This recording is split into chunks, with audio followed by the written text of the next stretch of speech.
Hello, everybody. Welcome to the Monday Sound Stream, where the theme of the day is drama, because there's a lot of stupid company things we gotta talk about. But this will be a fun time. Well, I would say we got a ton of news. I had to stretch to get some of these topics, if I'm gonna be honest. But I want to fill the 2 hours, so we can do that. But we got all kinds of cool discussions coming up. Strike updates. Stupid Best Buy stuff, all kinds of good stuff. Did Toys and Hasbro usual. confirm? Did Hasbro confirm a 10/27? Yes, and we will talk about that. But All first up, I just remembered Pochita did not get moved to his usual perch. Yeah, bring back the mascot. Gotta bring the mascot back. All right, all is well. Speaking of, I actually did pick up. Thanks to Amazon Prime Day sales, I did pick up the Chainsaw Man manga box set Part 1. Nice. Fun story. I ordered the Chainsaw Man box set and the Bleach box set, manga box set one on the morning of Prime Day of Tuesday because I bought it before I had to work. Then I think that shipment fell to the void. Oh no, one of those. I've had that with Amazon where it's like it just never showed up. Yeah, they said guarantee you come today. I'm like, okay, this worked before. Then I waited at the end of the day, and then it came. Okay, got delayed. I'll wait for tomorrow. Then it came the next day. So I call Amazon, going like, hey, what's going on with my package? Like, any updates on the tracking? And they'll say like, oh, it will come this day. So all that stuff. It took until Friday, where I'm like, all right, what's going on? And they just say, we'll give you a replacement copy of these, and they came the next 2 days. Oh, that's good. So those. Oh, that's nice, and I didn't have to pay any upcharge. But so I think just convinced that my first ship just got lost in the void. That happened to me a couple of years ago with Cyborg 009 DVD I bought. Oh, never showed up. That's sad because it's Cyborg 009. That should never get lost. Be treated as an international treasure, right? Exactly. Well, especially since that was my first anime. Not the old one, but. I will say my Right Stuf order. I got tracking. I got insurance information today, so I'm assuming they're going to be shipping Right it out Stuf soon. is still helping you. Yeah. Well, that's good. It's been over a week since I made my order because I made my last order after they closed on Friday when they moved stores Monday. So like I imagine it got delayed. I also ordered way too much stuff, so they're probably trying to find a box to put it in. Because for anyone people are coming in, anyone wondering, leave a like. Yes, drop a like. Like someone mentioned in the chat as well, drop a like. If you can see behind me, my weeb wall is building with One Piece. My Right Stuf order was like box set 2, and then like catching me up on Kaiju number 8, the Chainsaw Man box set, and a Naruto art book. So I imagine they're trying to figure out how to put all that into a box. Yeah, I totaled it was like 40 manga volumes, so that's my bad for it taking long. It's not that. I mean, doesn't help that Barnes and Nobles had a manga buy one get 1% 50% off also. So I have put too much manga on my credit card lately.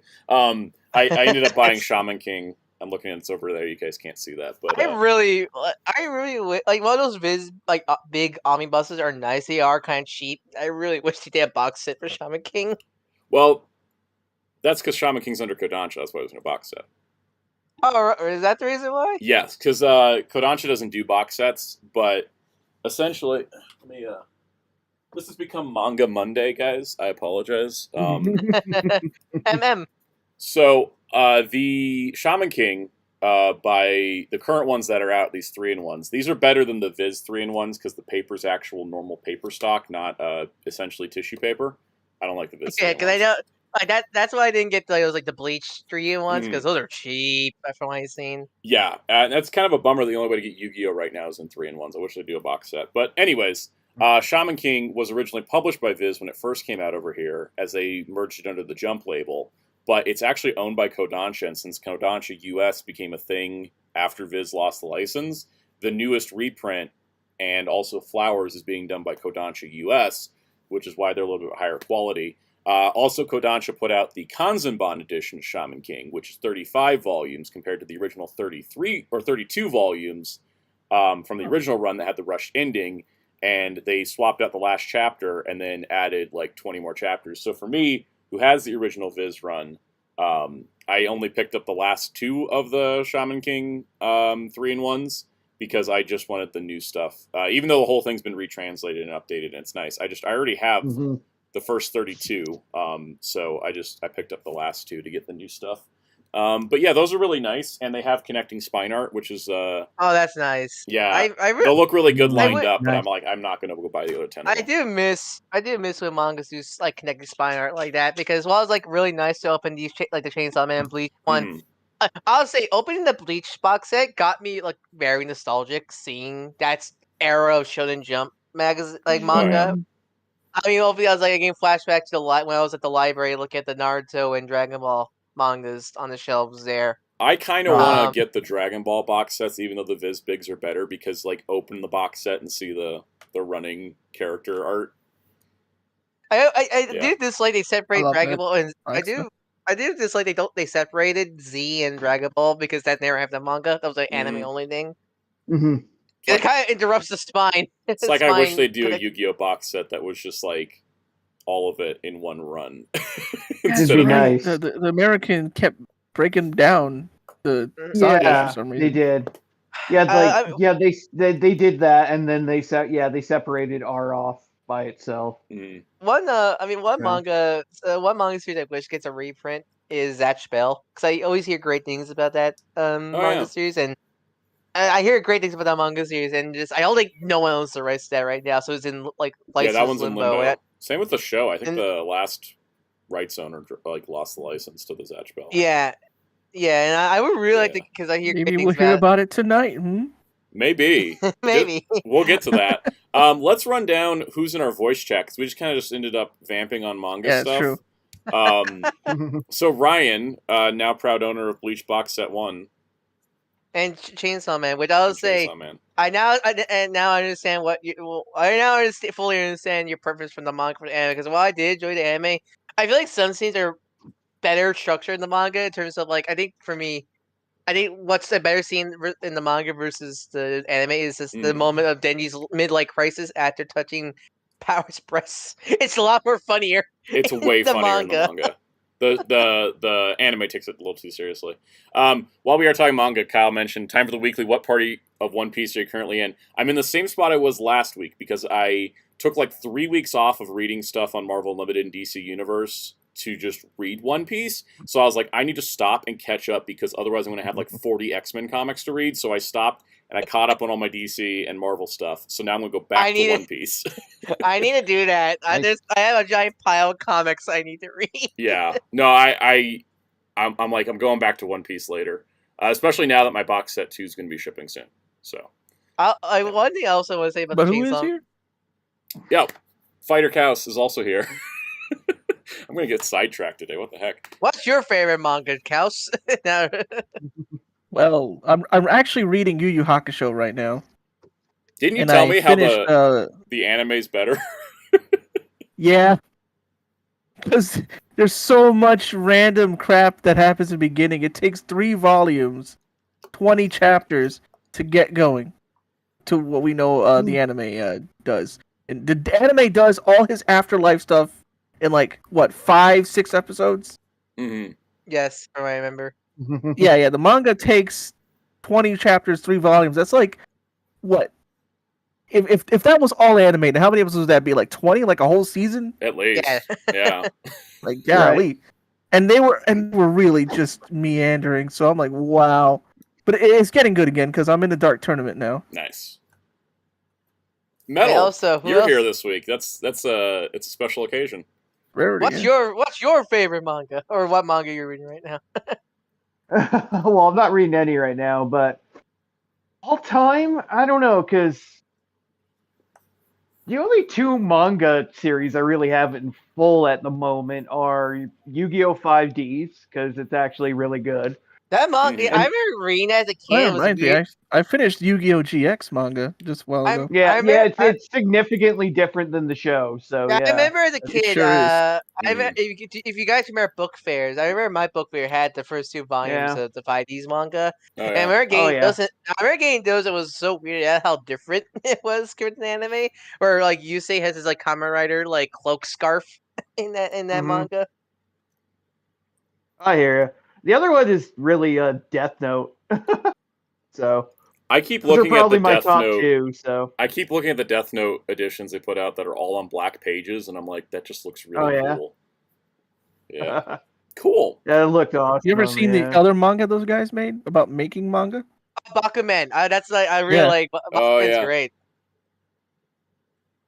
Spin Dash is saying, "You make me feel old for finding manga at a book fair." Yeah, I found manga at a book fair too. I have. That's how I own the first 2 One Piece volumes in Scholastic editions, where the paper is half the thickness. So like, it's really cheap. You can see right through.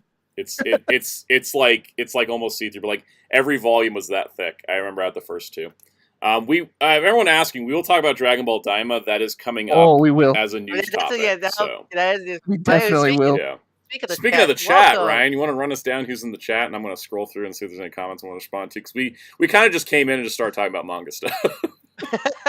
Welcome, Slubbo, Zelchak, Jojo Star Infinite, SA4 Jason, Jeremy Carr, Sakwa O's, Kyle, Peacemaker, LPH, Common Jojo, Kaiju 1954, The Russian Wanderer, Someone, Omega Ender Prime, Soulman, Peltrex, If It War Tom, Collector K9, SS4 Jason, Jamie's World, and that should be everybody for now. Cool. Infinite, I am still looking for Blaze. Having no luck. I don't have any luck finding Infinite. I got Cream. I think and that's it. I haven't seen anything since Cream. The Blaze Wave. I think I saw the Blaze Wave is slowly coming out in stores right now. Oma Ender Prime got a writer order with CSM Decade, Ride Booker, and Vision Driver in the same box. That's intense. That also sounds like Shipping Nightmare. Yeah, I would totally. Yeah, I don't know how I'd manage getting all that at once. Like, I gotta imagine. I hate when I do that too. When I have a huge order from Big Bad Toy Store, and I'm like, they gotta have been sitting there for days trying to figure it out. Like my current pile of loot, I'm hoping gets here in time for the Halloween video, but I'm not sure because there's too much. There's big stuff in it. Russian Wanderer had an idea of Legacy Armada, Optimus, Overlord, and Minicons Overrun Sparkblood as a bundle pack store exclusive. I think the current theory is something similar to that with like Power Links Prime coming with the Minicon because they tend to do that. They would Hot Shot and such like that. Mm-hmm. And a lot of talk of Dragon Ball Daima. Oh, Spider-Man 2 in 4 days. Yeah, I'm so excited. I have like successfully scheduled myself so I can just take Friday off and play Spider-Man. So excited for that. Jeremy Carr, yeah. So I went looking for Night Scream, and now I can't remember what box I put him in. Night Scream is missing currently. I'll try to find him. I thought I put him aside from stuff, but I guess I put him in a box with the other Beast Machine stuff, so now I gotta find the Beast Machines box.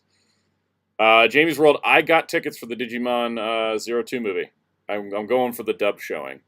Because they put out it's not a news topic, but they put out a little promo for the dub for Digimon 02 the beginning, and Davis's original voice is back. So I was they got Brian. They got Brian Donovan back. Yeah, Brian Donovan's back, and I'm still waiting for a cast list to know if Yoli and Cody are the same actors playing them in the redubs, because then I can be like, oh, Discotek got us this cast. Well, yeah, because I won't be surprised if it's that case. I won't be surprised they recorded the same time. Yeah, like kind of scenario. And like they still got like, what was it, Tara Sands voicing Kari? From Try and stuff. I think that it'll be. I don't know. It's still blowing my mind. We're getting a dub a week and a half after Japan. I know, right? That's just insane. That doesn't happen with anything. But I'm very excited. I'm very, very excited for that. Yeah, Spin Dash. Sonic Superstars tomorrow. Spider-Man and Mario Wonder on Friday. Metal Gear Solid. I read that as Mobile Gundam Suit Collection. Anyways, Metal Gear Solid Collection next week. Next week. I was scared. Like that. Gundam UC Engage comes out tomorrow on. That thing. I saw the trailer of that. It preloaded last night, and I thought they released it earlier. Then they just gave me a countdown screen. I'm like, oh. We might Speaking of it. Kyle says, "Why we'll get him with Galvatron." I think Galvatron is going to be a leader. I don't know if he's going to come with anything extra. That'd be neat if he did. Speaking of anime and movies, be careful anyone who wants to avoid Gridman Universe spoilers. Okay, yeah, the craziest thing happened with Gridman Universe. Gridman Universe is out there with subs because it appeared on United Airlines in-flight entertainment. And then somehow somebody ripped it and put it online. But it's like a but it's like a 360p low quality YouTube 2009 quality video Yes, the quality. old days. Yeah. Yep. That bring you back. It kind of shows how desperate people are. Honestly, Brings you back, man. And the thing is, I can't, and it's under the Crunchyroll section too. It's United Airlines. So if anyone would go take a flight, but the thing is that it's in the Crunchyroll section on United Airlines. So like those subs are official. They are the Crunchyroll subs, and I'm like, all right, you showed it at Anime Expo. You put it on the air. Why is it not on your damn service? Like, Crunchyroll is so bad releasing movies that I kind of want to just slap that whole company in the face. You know, it's so annoying. Like, I'm like, how is it on an airline before it's on your freaking streaming service? And also, we found out it was on an airline because somebody like leaked it online, as opposed to anything else. It's so weird. Yeah, it comes out in Japan on Blu-ray like this week. Well, so it's not even out in Japan yet. It's not even out in Japan yet. Yeah, it's so weird. It's the thing. I think we don't know where it's going to be available on flights, but apparently it's on United Airlines. Like, you have to be on the plane. But they have a Crunchyroll section, so I assume it's domestic. 'Cause it's got English subs. I also don't even know how you rip a movie off an airline. My only guess is the person that ripped it works for the airline. That's the only way I can imagine that's how they ripped it. Yep. Also, Spindash says, sorry, didn't mean to jump scare on those missing in action Gundam Blu-rays. Yeah, no. I don't know who's even going to ship them to me. They got delayed. I can't believe we've had Gundam Blu-ray. The most recent Gundam Blu-rays have been delayed twice. They're the only Gundam Blu-rays that have come out since Crunchyroll bought Right Stuf and Nozomi. And it's just like, Nozomi had no problems releasing Gundam Blu-rays on time. And they would be early even. When they were just owned by Right Stuf, but now that they're owned by Crunchyroll, everything's a mess. Corporate mergers, they suck. You know what's not a corporate merger? The Soundout12 YouTube channel, where you can watch new videos right now. This is my promotional spot, because go watch stuff. Hello, Toma. Oh, God. I was imagining going, Brando sponsor, no, you know. Soundout12 was sponsored by Raid Shadow Legends. God, if only. Guys, if I was sponsored by Raid Shadow Legends, you'd already see the other One Piece box sets behind me. We need Raid Shadow. I wouldn't get mad. We need Raid Shadow Legends, Hello Fresh, Raycons, and what's like that? I want Magic Spoon just so I don't have to pay full price for the cereal. Oh yeah, that'd be great too. I think Magic Spoon's great. I want Magic Spoon to sponsor me. I've done minor spoilers for Halloween, but this will be my second year in a row to do cereal content. So, is it just a 20-minute video of you eating cereals? No, it's not going to be an entirely cereal-based video like last time. But Smith the Crow said NordVPN. That would be nice too. Toma, how was the eclipse? Yeah. I saw the eclipse sort of. It just got really dark and cold. There was still sunlight, right? Because it was a partial eclipse, but it was definitely darker out because I couldn't see anything in the back half of the house, which normally just has sun blaring in. And then it just got cold. I was like, I gotta put a jacket on. Somebody drop metal. Well, on that note, you can check out the Shin Ultraman Cleopatra Entertainment version 3 disc replacement. The finale. It's done, guys. I ain't doing any more videos on Cleopatra Shin Ultraman, and I kind of wanna cover the. Oh yeah, Toma, I didn't get the glasses because they're all back ordered, so they're gonna show up on Monday after. Metal's back. Yeah. Anyways, we're done with. Yeah, I'll try to get Eclipse glasses by the next housekeeping. We'll get the housekeeping. We'll get Shin Ultraman. Yeah, I don't know if I'm going to get the Australian or Canadian releases. Madman. I'm just tired of this movie, if I'm being honest. All right, there we go. There's Metal. I can actually hear now. Yay! Okay. I'm also the 14th person to review the Omega Rangers, but I was the only one to compare it directly to the comic pages.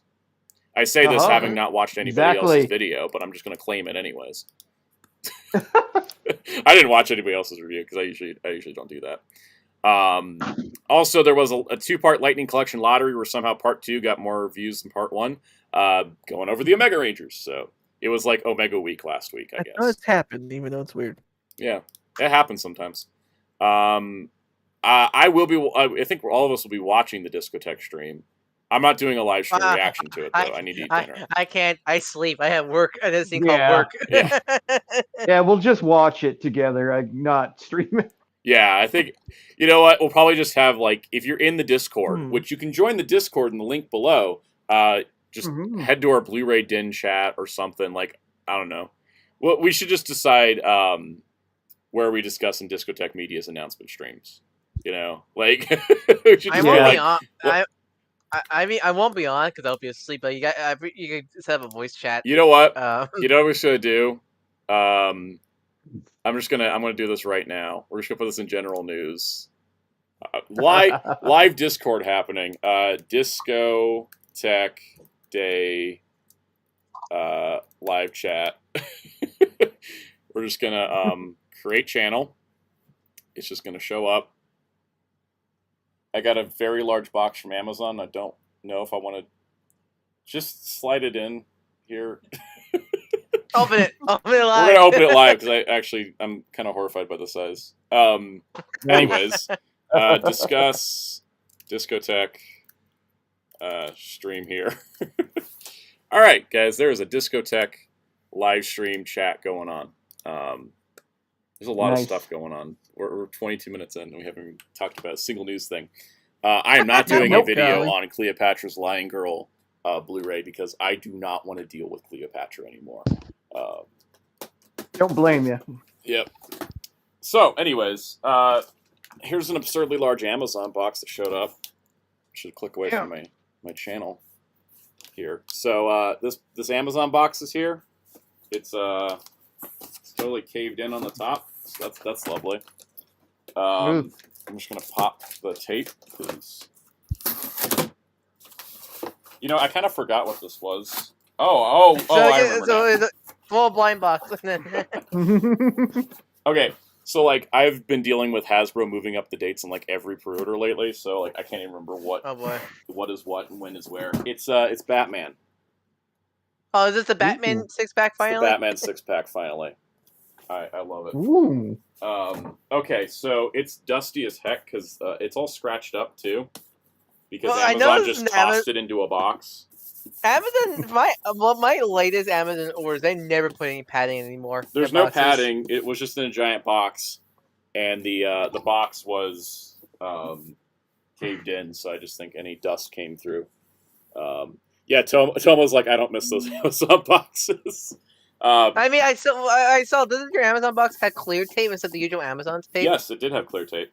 That means Paul Track says, "Man, Amazon, who picks the boxes?" As far as I know, and Tomo can correct us as a former Amazon employee, pretty sure it's an algorithm. Pretty sure it became an algorithm at this point. All right, this is entirely way bigger than I thought it was going to be, even though it is 6 McFarlane figures. Six McFarlane figures. Oh, right, it comes with a bat signal. I forgot that. Yep. Look, this thing has been delayed. That's always nice. I have 14 delay emails on this from Amazon, so I kind of forgot about what was inside. Hey, at least you actually got updates on this. At least you actually got update delays emails on this, unlike my void manga box. Mm-hmm. But yeah, so we got what is it? We got Pattinson and Affleck, and is that Clooney or Kilmer? I can't tell from here. Kilmer, Keaton,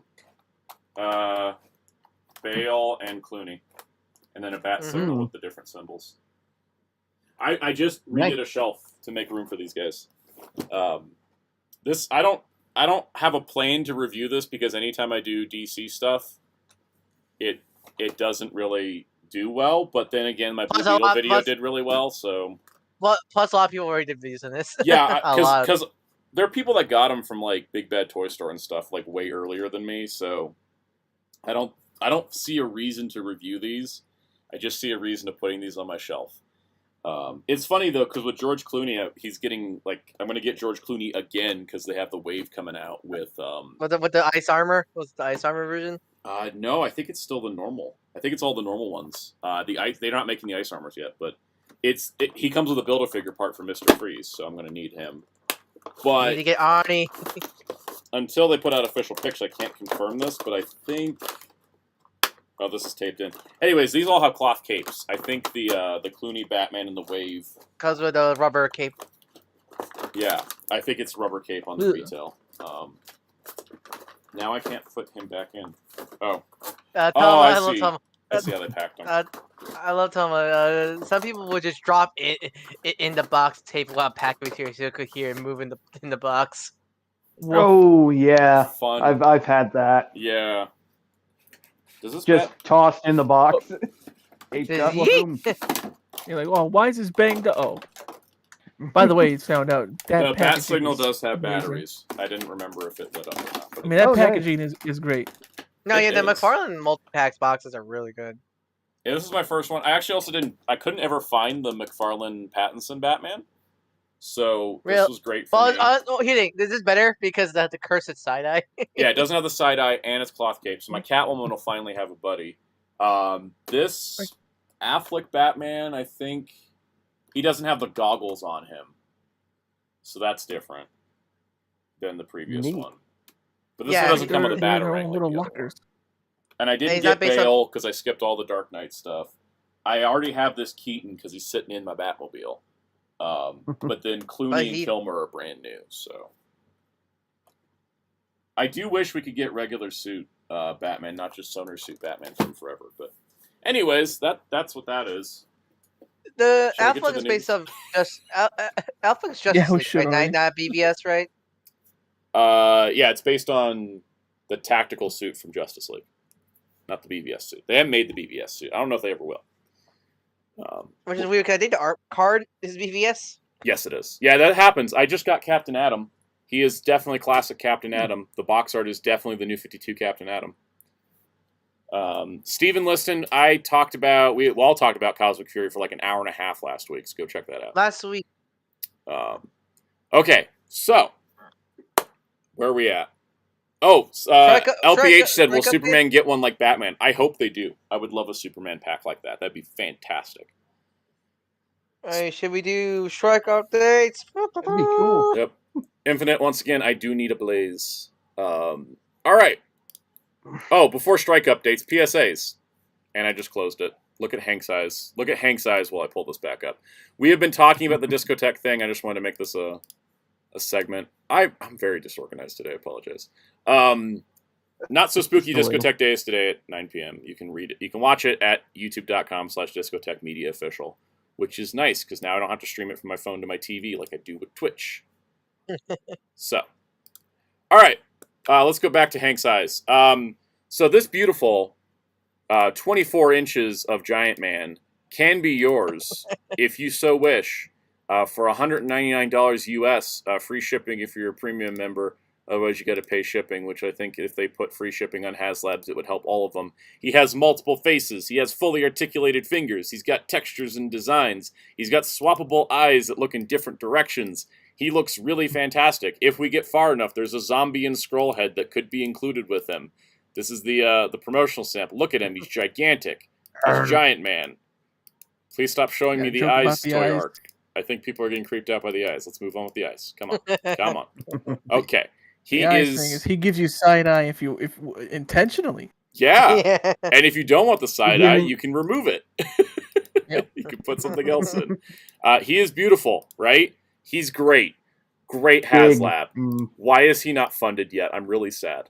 We don't really need to discuss why he's not funded yet. I'm just saying, if you are on the fence and you're like, I'm probably going to back it now. The momentum is...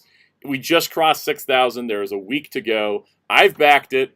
You know, I'm ready to do this. You can change your payment method later. I found out about that. So, you know, back it. If you're going to get it, you know, if you've decided you're going to get it, just get it. Because it's like the most affordable Haslab at this size.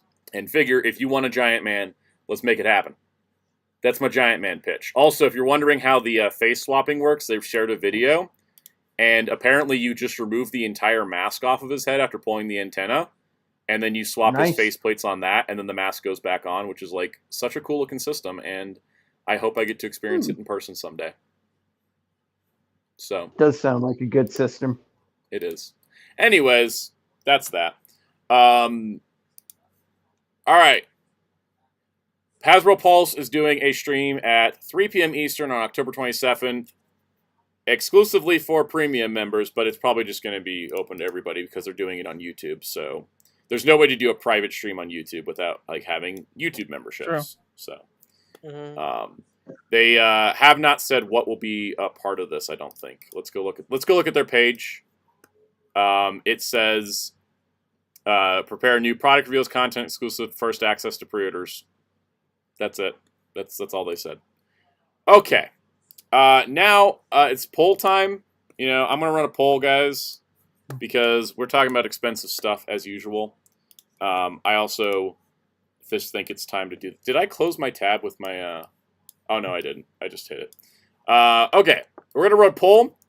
I'm thinking about adding, you know, supporting tiers for the channel because I've been doing this a while.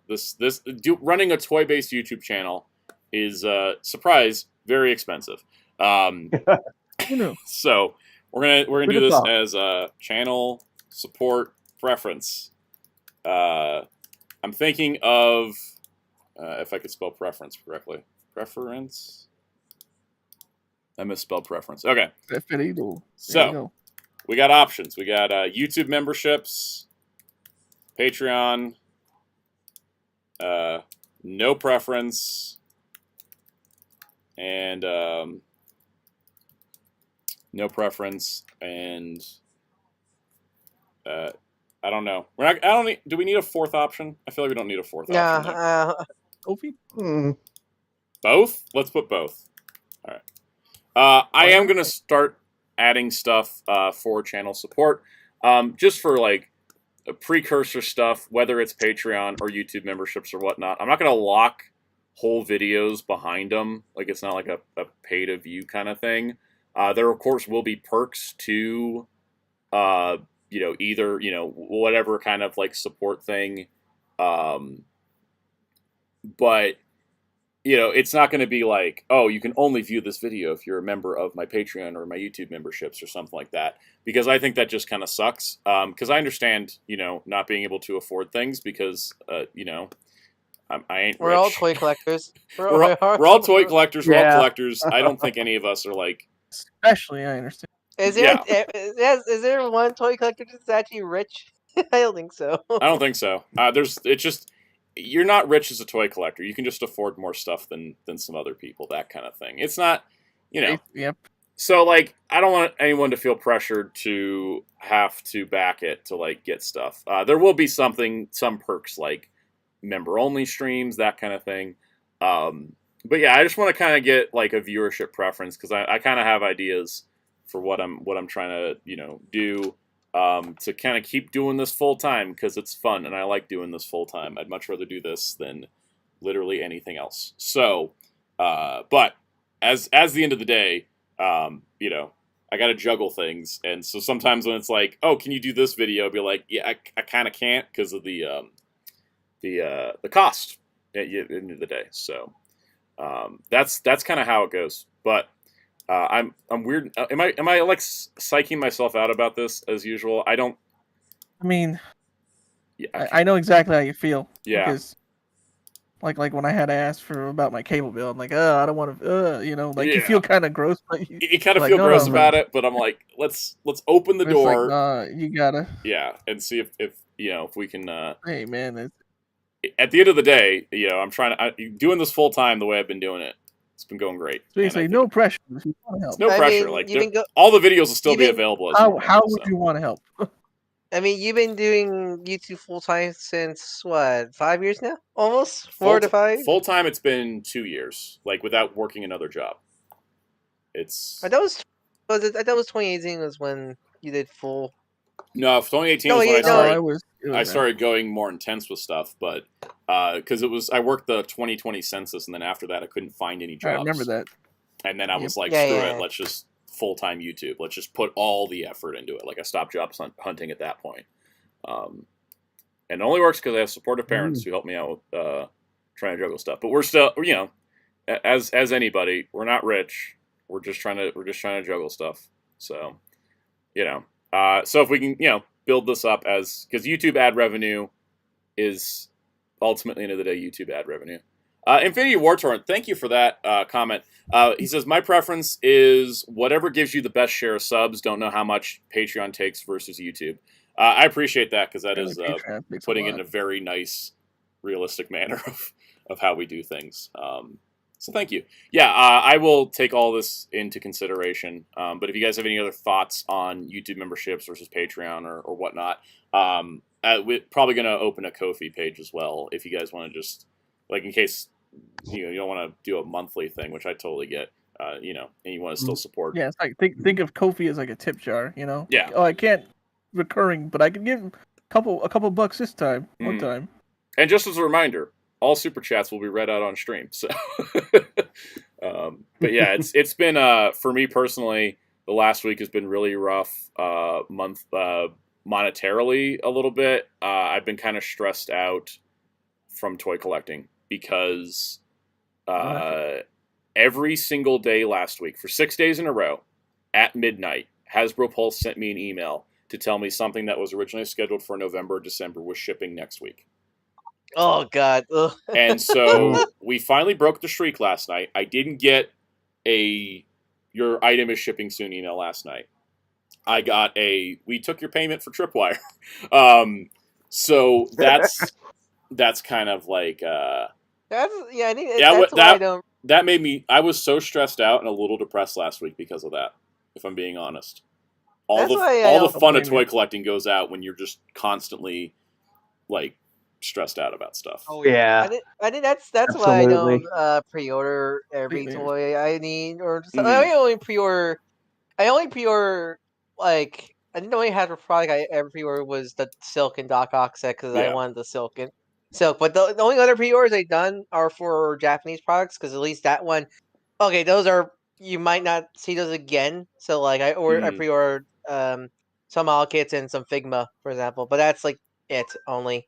My thing is I pre-order stuff that either sells out. Sometimes I'll just order stuff and then cancel a bunch of things that they don't sell out. I will and exclusives, and even when I cut down to just things that sold out in exclusives, it's still a little bit overwhelming. The only thing I didn't cancel that wasn't exclusive or sold out was Ultra Magnus, but I wanted him so badly. There will be a video on Studio Series Ultra Magnus. Spoiler alert, he's great. But nice. Yeah, the thing is Hasbro dates are just meaningless, but when they put stuff back to back to back one day at a time, I wish they would have just told me at once, because I was like, all right, let me figure out my budget, get it all squared away, and then here's another one. So I got to figure out the budget, get it all squared, and here's another one, and then it's oh my god, it's overwhelming. And so it's also made me just I think I cut every Star Wars figure because I don't even review them. Goodbye Star Wars. I don't care anymore. That's kind of where I'm at. So anyways, that's me complaining about toy stuff. Should we get on to the actual news? Should we get to the depressing news of the Strike Update? Yeah. Infinite says, ever have a moment you're messing with NECA turtles, you launch a weapon nearly across the room by removing it from the holster, almost losing it? Yeah, all the time. I think one of my Leonardos is still missing a sword behind the shelf. I'll find it one day. It's also a lot of people are mentioning CSM stuff and writer stuff. That's why I haven't been buying anything CSM or anything. That's why I don't collect writer stuff. Yeah, I'm almost out of Figuarts even.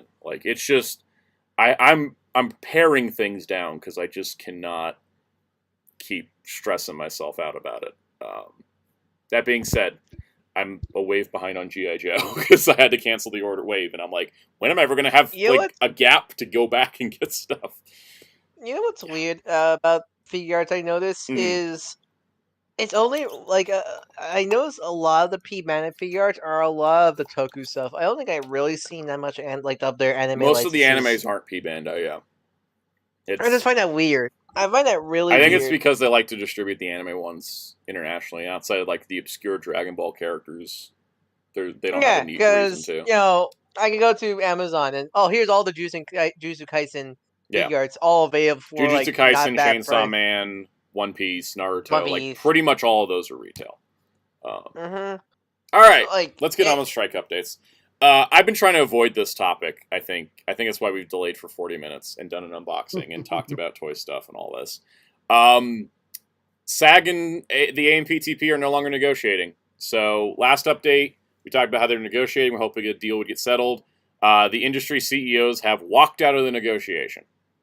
So there's a whole thread about it, and SAG discussed what happened.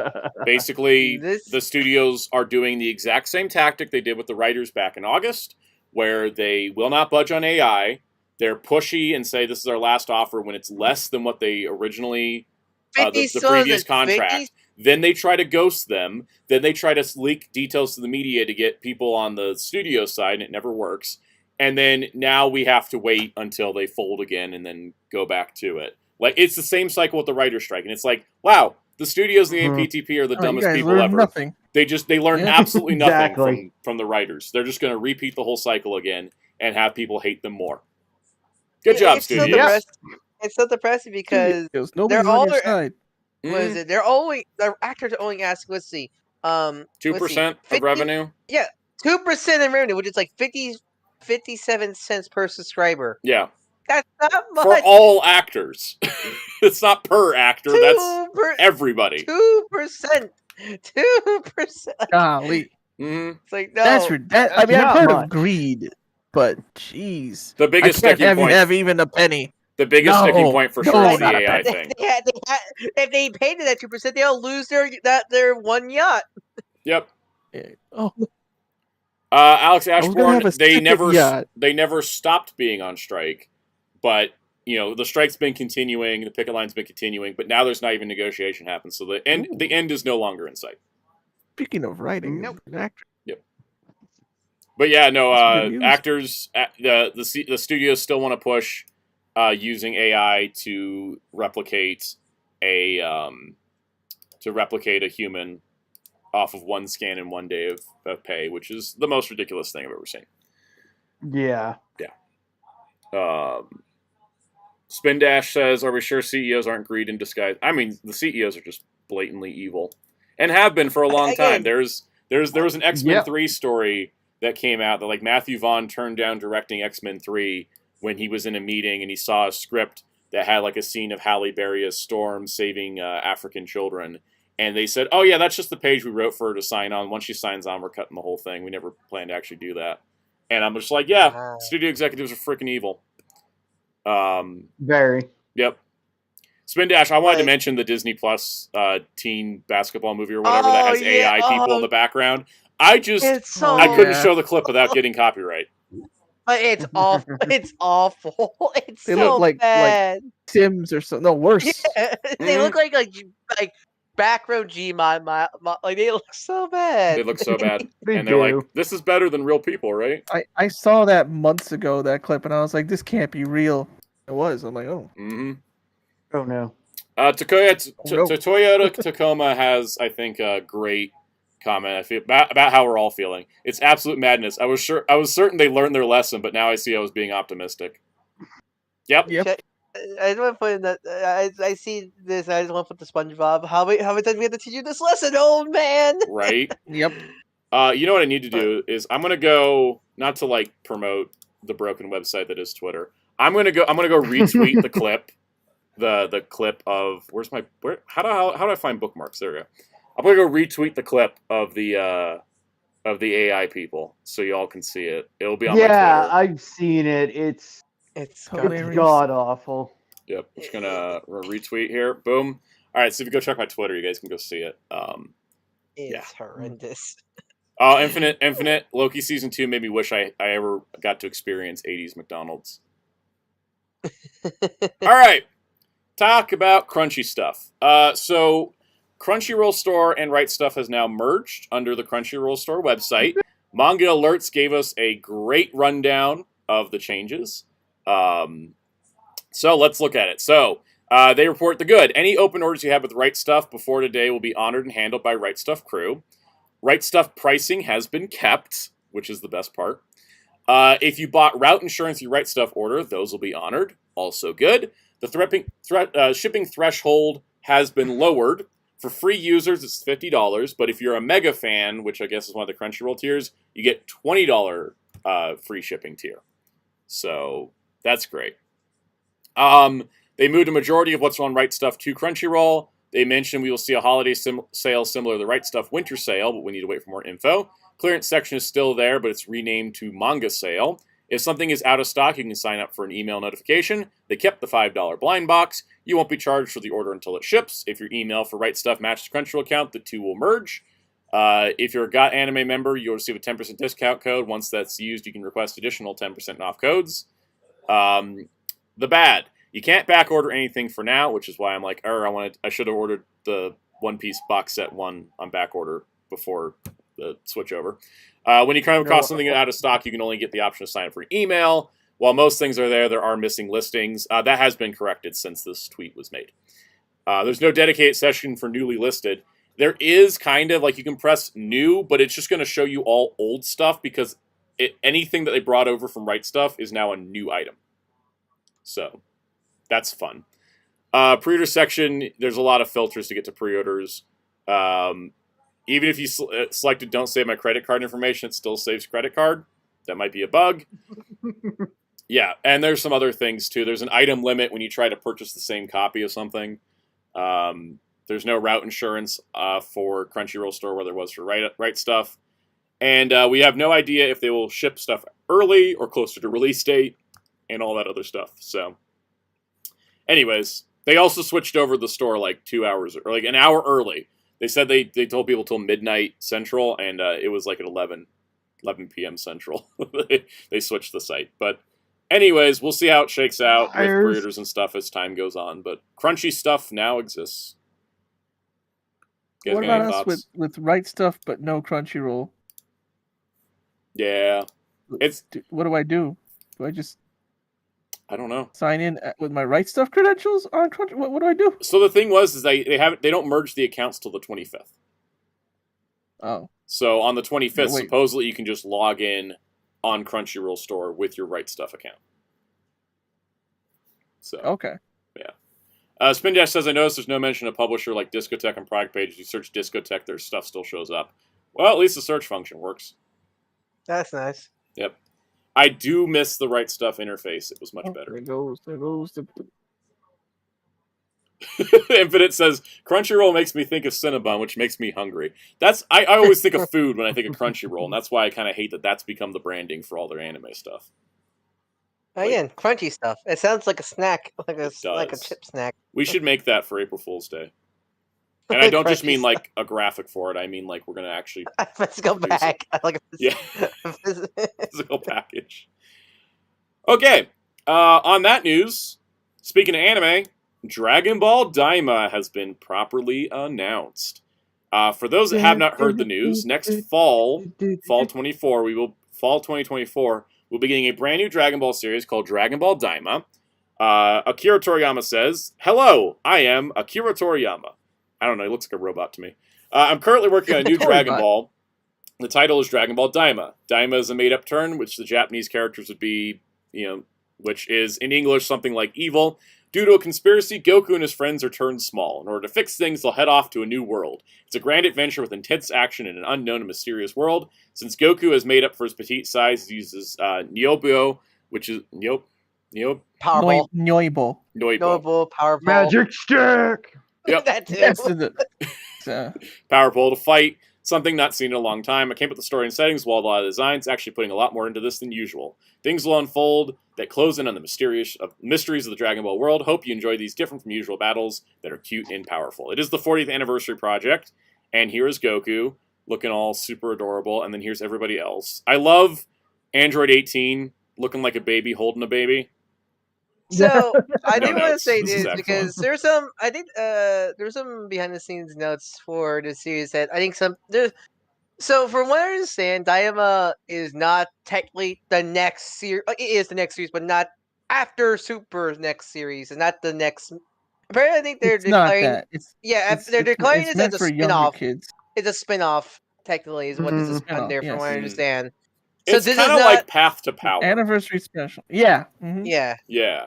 I think it's to the point where I don't think we know where this takes place because No, they haven't said. because I think I mean what annoys me is seeing Trunks and Goten now back to babies. I love how acting everybody got fully- excited about Trunks and Goten finally aging up, and now we've just shot them back down to baby. Well, that's the thing. Since we don't know if they are their teen selves, what we saw in Superhero, we don't. So that's the big. We don't Yeah. know where this thing. Marin's Don't know here, this, so like- it's at least But Mara, so it's Yeah. after Boo. It's definitely after it's probably after Z. But we don't know. It's like in between. Ibito and Kaioshin are unfused. They're unfused. So, but that's a whole. I gotta Also, say the animation's gorgeous. It Oh, is. It's so different than Super. It looks like they gave them time well, it's to animate. And it's the Dragon Quest Dai, the Venture of Dai team who's doing this. There is a anime, which makes trailer, and sense. it looks gorgeous. I gotta say that Because, yeah. it does. They've been given time. They've been working on this since 2021. Mm-hmm. Unlike, And- if you don't know, Super was given a very fast. It was Because rushed into production. They were actually good animators on Super, but they just There was no even time. good artists can't, aren't gonna do well if they're rushed. Yeah. There was no time when Super came out. Yeah. So I'll say this to Daima. Is I think a lot of people don't, especially a lot of the Western fans, is Yes, the Western this fans are this is a hating. very Toriyama thing. Oh, absolutely. Like I think a lot of people. Actually, if you've seen OG Dragon Ball, I think people forget that Toriyama, like, yeah, Dragon Ball has a lot of action, but Toriyama is mostly a gag manga creator. Oh yeah, he Literally loves, everything he loves he's his done is comedy. gag manga. It's just Dragon Ball evolved into super serious high combat. Mm-hmm. So like this is a very Toriyama move. This and like I'm curious about this. I'm not like when I first saw, I was a bit thrown off because into and then like after knowing what the series goals are, because from what I read, the idea of the series is like kind of RPG theme, whereas like all those other characters revert to quote unquote level 1. So I won't be surprised like basically. the main gimmick is them leveling up back to their adult selves. I won't be surprised. It's funny I because was like it's them it's older in that trailer too. yeah, they're shown older in the trailer. It might be from the beginning too. I will say that it's really funny because it's like, they shrink him down to kid, but like Goku doesn't look exactly like he did as a kid, and like Piccolo doesn't look like he did as a kid. Like these are just shrunk adult people. They're less. They're less child and more chibi. Yeah, definitely more honestly. chibi. We don't know an episode count. If it's going to get dubbed right away. I mean, with production lead time, maybe it will. But I'm looking forward to it. I love. I love original Dragon Ball. As I think I've never done a Dragon Ball ranking, have I? My ranking is Dragon Ball, Super, Kai, and then like everything else. I don't know. Dragon Ball is my favorite of the series. Yeah, it's my favorite by far. It has been ever since I saw it the first time. I don't think I can rank. It's hard to rank. Me being Mr. Super Dragon Ball fan, I'm the GT apologist. rank the characters and forms. Maybe for another stream. Maybe when this comes out or something. Should I do a Dragon Ball viewing guide? I feel like that's been a well-worn subject. I think everybody already knows There's that. too many of those. I mean, me doing a Digimon viewing guide's already a little well-worn road there, but I still want to do it. I will say that I'm looking forward to this. It wasn't what I expected when I heard new Dragon Ball anime, but I'm not going to deny it because I'm into this. I'm thinking next year, since it's been a while. I'm thinking next year I'm going to do like a Dragon Ball Kai Super like binge before this comes out. I kind of want to go back and rewatch everything. It's been a while. Haven't touched it in a while. I really want to watch original Dragon Ball mostly. Because the thing is, like, I'm not going to watch original Z ever again in my life. Because it's like there's no need to. I just would rather watch Kai. Like we could debate Z versus Kai all day. I'll just take Kai. It's shorter. Especially watching dub. It's just a much better. Yeah, dub. especially dub. Because I'll just do dub. Yeah, no, like I think I'm going to rewatch everything. I want to get in the spirit. I'm excited for this. Do you guys got any other thoughts on this before we move on? Oh, I have plenty. First off, keep in mind it's for the younger crowd. Second off, 40th anniversary thing. So what are we getting? Moro and Granola? Just keep an eye out. I don't know. Also, this is a web anime, if I remember right. No, a it's not. TV It's TV. one. No, it's TV. Oh, Yeah, it is TV. Mhm. Yeah, it's TV. The original leak was that it was going to be a web anime. Ah, okay. Yeah. Yeah. And then and at the time we thought it was going to be called Dragon Ball Magic. Yep. All I want to know is, are we gonna see monster? But it turned out it's Daima. Like, oh, okay. Mhm. All I want to know Um, is, are we gonna see Monster Carry again? No. There's Toriyama's- a If he forgot No. about launch, he's forgotten about Monster Carrot. Also, Monster Carry died because when Roshi he forgot Super Saiyan 2 was. Well, I mean, he thought 3 was 2. Let's not forget, Monster Carry died because Roshi blew up the moon he was on. Yep. And if that didn't kill him, it was Piccolo blew up the moon too. Definitely. Piccolo blowing one it up thing a I'm second really time. looking forward to about it is that they mentioned they're not going Super Saiyan since he's little again. It's like Ooh. you, So it won't I think be- Ryan so it said won't- they're all like level 1. So like, it won't be. It's definitely not GT again in terms of the whole kid Yeah. Goku thing. Yeah, Kid Goku, but he's still strong. Like, no, this one he's actually nerfed. They're all nerfed. I mean, I don't know how long that nerf's gonna last though. A part of me, part of my denial brain wants them to reintroduce Super Saiyan 4 with this series, but it's not gonna happen. It's as much my heart, as much my heart wants it. I know some people actually have that as a hope, but I'm like, I don't think it's happening. It's not gonna Yeah, happen. me Yeah. too. I like I don't, 4. it's not going to happen. I'm kind of curious how that nerf is gonna look. Some people I follow on like Kanzenshu and stuff are saying that like it's gonna be more focused, believe it or not, on Kaioshin and Goku Hmm. for them. I'm not surprised. That's kind of an odd couple, isn't it? I'm not surprised because what we see in Mhm. the trailer, the main villain might have a connection with Babidi because that was like the last shot He you see with looks- the villains. He looks Was- like either a Babidi thing, like probably. That's probably the likely answer. Some speculation saying a mock well, Kaioshin, The show, because an evil Kaioshin, but I don't know. the main Yeah. Daima comes from Daimo, demon. So I imagine it might do something with that. I mean, they might. I mean, they probably won't because they don't like to touch the expanded material. But like, they might go more Yeah, into the demon. like the Dragon Ball demon- Online stuff. Yeah, they might go into some of the demon clan stuff with Deborah. Like, I don't think they're gonna bring in like Toa or all that stuff, but like maybe to see more of the demon clan, maybe. I mean, neat. Probably is just a Babidi thing, but yeah, I mean, who knows? But yeah, that's why I'm interested. I want to see world building. It's kind of like, oh no, world building in Dragon Ball. Who wants that? I just want to fight. I want it. No. I want world That's building. why I don't get the Western fans. I mean, Toriyama actually Funimation can do really that pretty tried well. to like sell us Dragon Ball as If like you let them. hardcore metal core rock franchise when it's like Yeah, goofy comedy that happened to get Especially serious. GT. Why do you think the U.S. fandom is the way they is? They are. I mean, look at the way they were. I love the replacement soundtracks in the movies. If I'm being honest, but it's like 80% nostalgia. But like, look at the way they remix the movie soundtracks, right? I mean, look at Broly and Cooler are the two big examples. I can think of that. I mean, I Or still listen to Slug. that Cooler soundtrack mix. It's really good. Yeah, but that like, that's Cooler not the point. soundtrack is good. even That's though- not the point, though. Yeah. Yeah. Do you have And any having other thoughts on Pantera this? with Broly. Any final thoughts before we move on? Oh no, I think we got I our mean, thoughts on I'm it. definitely going to be Cool. talking a whole lot more about it. So when I plug at the end, that's what you'll know. Yeah. All right. Next piece of news. We did it. Star Trek Prodigy has been saved by Netflix. God, weird times we live in when I'm happy Yeah, Netflix got baby. something. But yeah, I love that Variety.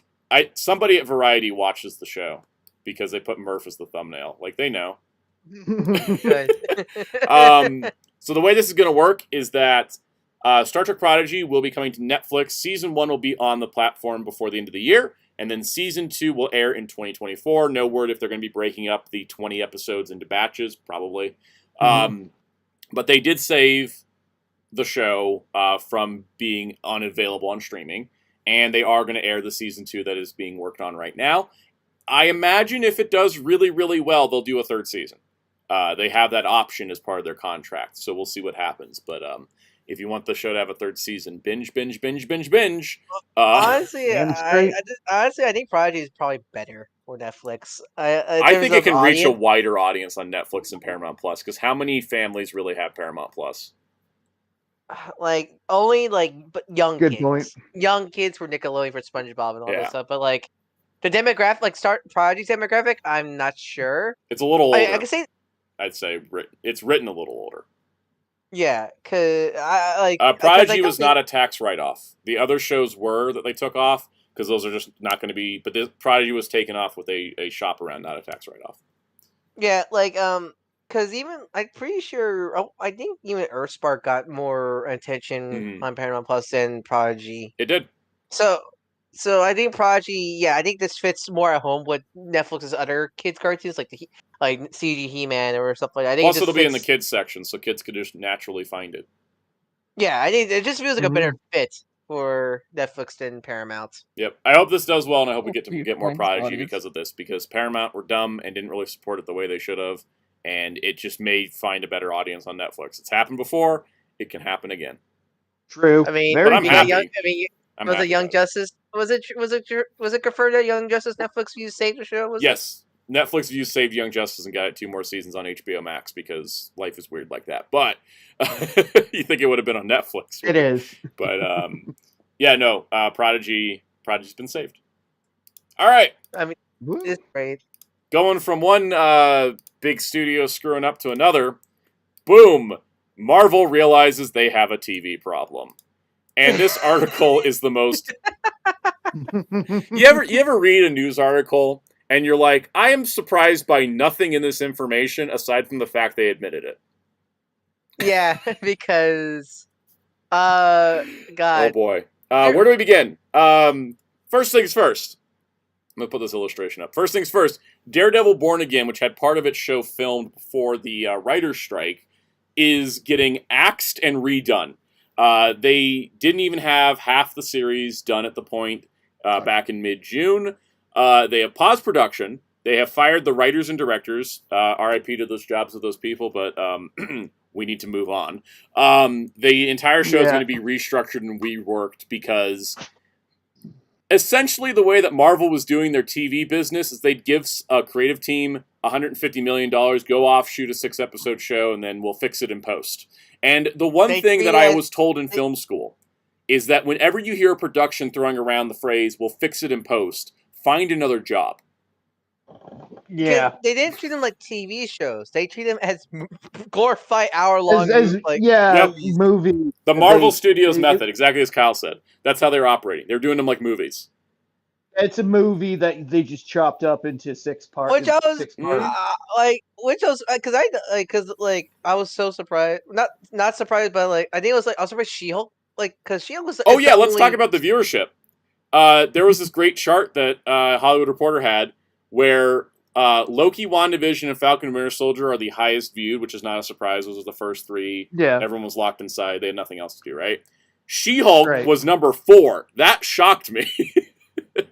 Because She-Hulk, even though it probably was filmed the same, it was the only one that felt like a TV show. It was a half. WandaVision had its, every episode is a different sitcom thing, which I think made it feel like a TV show. She-Hulk was literally a legal comedy for 9 episodes. And each episode was standalone, but then they built up to a story at the end. It also had great guest stars like Wong and Daredevil and all that. So, as much as idiot dude bros on the internet like to complain about that show being the death of Marvel or something, it's their 4th most successful show, and the only one of an original character to be over 4 billion minutes viewed. I think the biggest shock. I think the biggest shock, but sadly that makes the most sense, is there's no showrunner for any of these shows. I'm pretty sure. Yeah. Marvel did not do showrunner; they did head writer. And so the thing is, you have a showrunner, they follow the production from pre-production through post-production to make sure it's consistent across multiple people coming in to write and direct. When you have a head writer, you're just in charge of the writing process, and that's it. Marvel executives were in charge of post-production on all the shows, except for She-Hulk, where they brought Jessica Gao back to do the post-production. And apparently they want to do that now.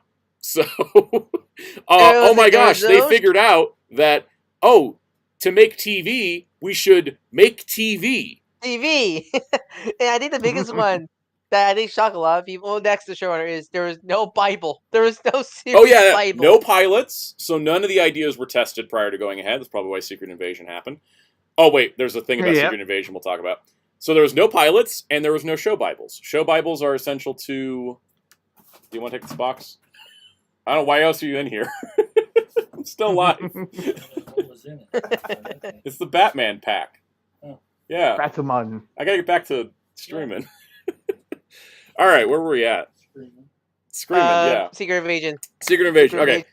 so there's no show Bible. There's no pilot process, which means there isn't any way to test anything, and there's no consistency because there's no set of rules. A show Bible is a set of rules for how the characters in the world operate. So anyone coming in and working on the show can look at that for reference. It's amazing. This explains a lot about Secret Invasion, honestly. It explains Secret Invasion is not dead last because I think there was still anticipation for it. You know, the Nick Fury factor. Poor Miss Marvel's dead last because it came out the same time as Obi-Wan, which is the dumbest thing they ever did. Also, it was only 6 episodes for a teen episode of the week show. It should have been. It should have been like a 12-episode season.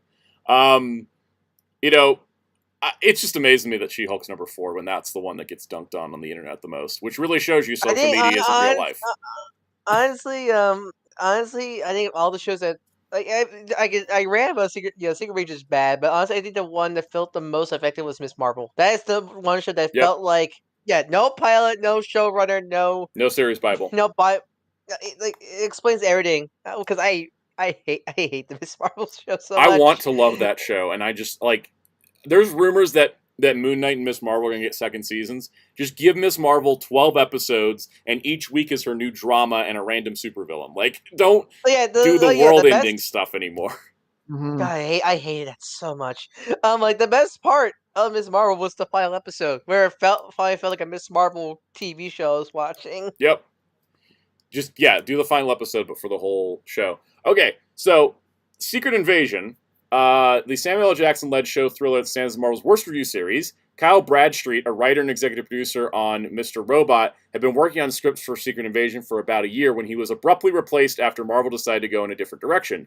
Enter new writer Brian Tucker, who originally had done the crime thriller Broken City, Thomas Bezka, who helmed Let Him Go, and Ali Selhim, who worked on Hulu's 9/11 drama The Looming Tower, who were on board as directors to help crack the story.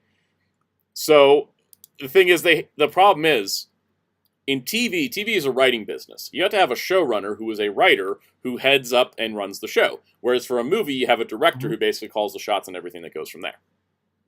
So they're having directors run these shows and producers run these shows, not writers. And then, welcome to Marvel's whole TV business is crashing and burning. So yeah. Hey, Jeremy Carr, good point. 34 watching, 11 likes. Please hit the like button. It helps a lot. Like people. Like. Yeah. Like. Like. Anyways, if y'all are wondering why does it feel like these Marvel shows have no direction or plan, they didn't.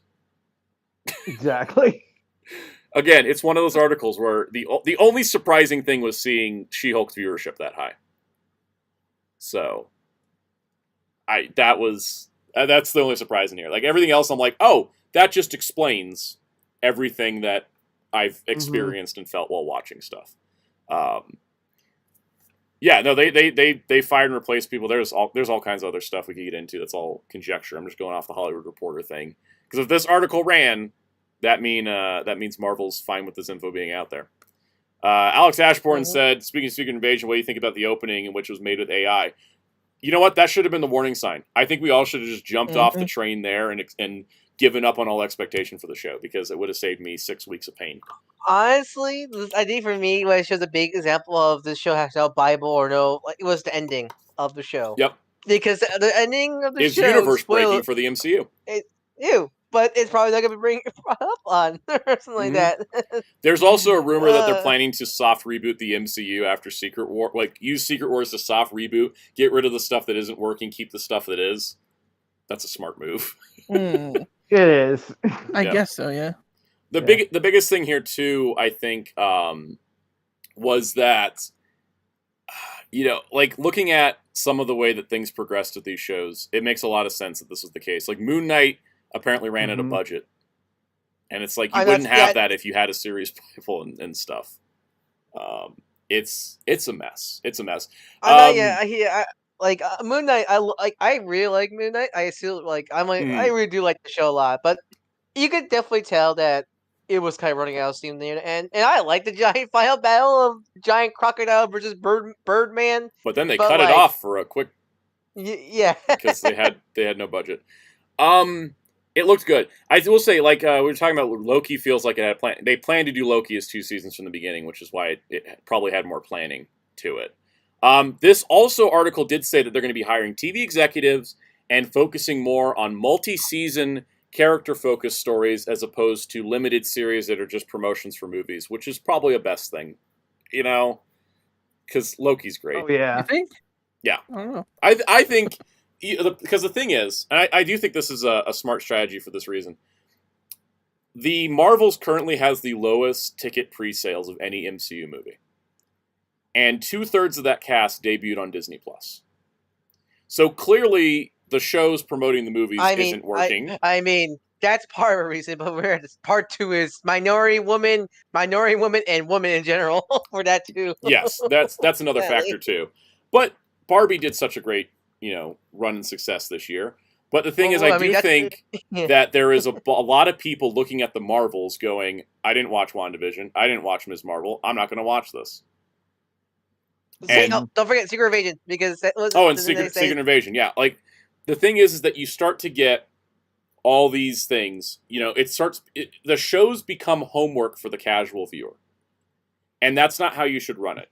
The shows should be additional things for fans to enjoy and appreciate as their own thing, but not that they need to be essential to the movies, because then now you're expecting the casual movie-going audience to have watched your TV shows. And, when it comes to... Ben mentioned Agents of S.H.I.E.L.D. Agents of S.H.I.E.L.D. is the perfect way to do an MCU show. You don't have to watch it. You don't have to watch it to enjoy the movies. But if you watch the movies, you can enjoy the show more. Where comic books, I say, no, like, people think, it's that classical, oh, you need to read this. No, you just pick up a comic again. But the MCU, it's a different MCU. Unless it's a standalone movie, the MCU kind of does rely on, you need to watch these other things. That's kind of the problem with the MCU a little bit. But as Kyle mentioned, especially when films just ignore it, for better or for worse, like Doctor Strange 2. Yeah, Doctor Strange 2 was written and produced by people that never watched WandaVision. So they just pretty much ignored the entire show. And so it's like... Well, because they were probably in production at the same time, probably, weren't they? No, because Doctor Strange got delayed in production because they replaced the entire creative team. Yeah, right. So the thing is that, even if they hadn't gotten to watch the show, they should have had, like, a series Bible. Like, what happened in it? Say, hey, this is what happened, this is where the characters went. Because those two don't correlate, even though both things have Wanda, and Doctor Strange takes place later. That doesn't correlate well. And so the thing is, as soon as you start seeing the shows as unessential, then the casual audience is gone. And then if the shows aren't good enough either, the problem is, a lot of these shows aren't good enough to retain an audience. And if they're only 6 episodes, then they feel like promotions for a movie. But then if you don't even need to see them to see the movie, why should you watch them? That's kind of where this whole thing fell apart. If they were going to do these 6-episode shows to lead into movies, they needed to be more essential. But then also the movies need to have previously on segments, because you need a more bigger audience for a movie than a show. But then they're also spending movie money on shows, so it's they kind of screwed this all up. And I think going back and trying to make longer seasons, plan out like maybe a 3-season show would be way better than what they're currently doing. It's so weird because the Star Wars shows, don't they have showrunner? Like Dave Filoni, isn't Dave Filoni the showrunner for a lot of Technically, he's a head writer. It's a Disney Plus thing to not have showrunners. And Dave Filoni is sometimes the sole writer on things like Ahsoka. But from what I see, the Star Wars shows at least feel like TV show. Like they feel like they got that's because Dave Filoni's got a TV background. Yeah. So as a producer and as a writer, he's writing at TV because he's done animated Star Wars TV shows before. So his shows feel like that. But then you get somebody like the people that did Obi-Wan Kenobi, where that was overly long movie. Like, that would have been better as a movie. It was just a stretched out movie, basically. But then you get Andor, which is actually written and produced competently as a structured TV show. So it depends on the person coming in. And with Marvel, from what I understand, none of the people at Marvel that were working on the TV shows had any background in TV. Because when Marvel TV and Marvel Studios were merged together by Bob Chapek, they kicked out everybody that was in charge of Marvel TV because there was tension in the Damn. offices. So, yeah. What a surprise. Make TV like TV and it might work better. Dang. Mhm. Who'd have thunk it? Right? I wouldn't be surprised if we hear that She-Hulk, Moon Knight, and Miss Marvel all do get second seasons, because those are characters that debuted on Disney Plus and on these shows. They are easier to continue with as opposed to the ones in the movies, because you don't have to sync up True. the movies. Yes, Muteki, they had Marvel TV department. That's where Agents of S.H.I.E.L.D., Daredevil, Agent Carter, Luke Cage, all of them. Cloak and Dagger, like Ben mentioned. I wish Cloak and Dagger could come back. Runaways, all those were done by a different division. That's why they didn't sync up to the MCU 100%. Because they were a separate division. Yeah, that's why they had to do the Agent Carter one shot. Well, the Agent Carter one shot was essentially a pilot for the TV show. Because the writers and directors of that one shot ended up doing the show. But then when you look on Disney Plus, they do MCU in timeline order, and they put the Agent Carter one shot. Yeah, it instead does of the not show. include. Yeah, it does not Yeah. include the 2 seasons. of the Personally, show, I put so, the yeah. Agent Carter show over that one shot because it's so good. Mm. Mhm. LPH, the Spider-Man freshman year show is still coming out someday. Well, the Marvel anime. oh, the It Marvel was anime, always like, 2024, but we just Yeah. haven't heard anything in a while. I mean, yeah, I think the only one because What If was Marvel animated. That was Disney. Like, was that animated team that did that? So I'm pretty Yeah, sure they Disney have followed when Marvel Studios started doing Disney Plus, they opened an animation division. And that animation division has had a bunch of behind-the-scenes trouble that's never been publicly stated. And I will not persist rumors, but I just want to tell you that the 5 I Am Groot shorts that debuted in September were supposed to have been out back in May. But the division was so chaotic that, I wouldn't. I'm curious if they had the same because Yeah, if they had issues. If the animation, because I'm pretty sure Spider-Man freshman year has a showrunner. Like, I'm pretty sure I think like- animation shows probably are working different. they have to. I mean, they had that. I think. Yeah, because there is a I mean, show on X-Men 97. Yeah. Because Oh, live. is that out yet? No, it's not. It got Next pushed year. again. Because- They are having so much behind-the-scenes Mhm. trouble that all the X-Men 97 merch and Halloween costumes and everything is out now, but the show's not coming until next year, and we don't know when. I mean, what if Season 2 it's been over a year since they showed a completed episode, yet we still don't have a concrete date. It's sometime in It's December. just Christmas. It's just Christmas. Yeah. I think.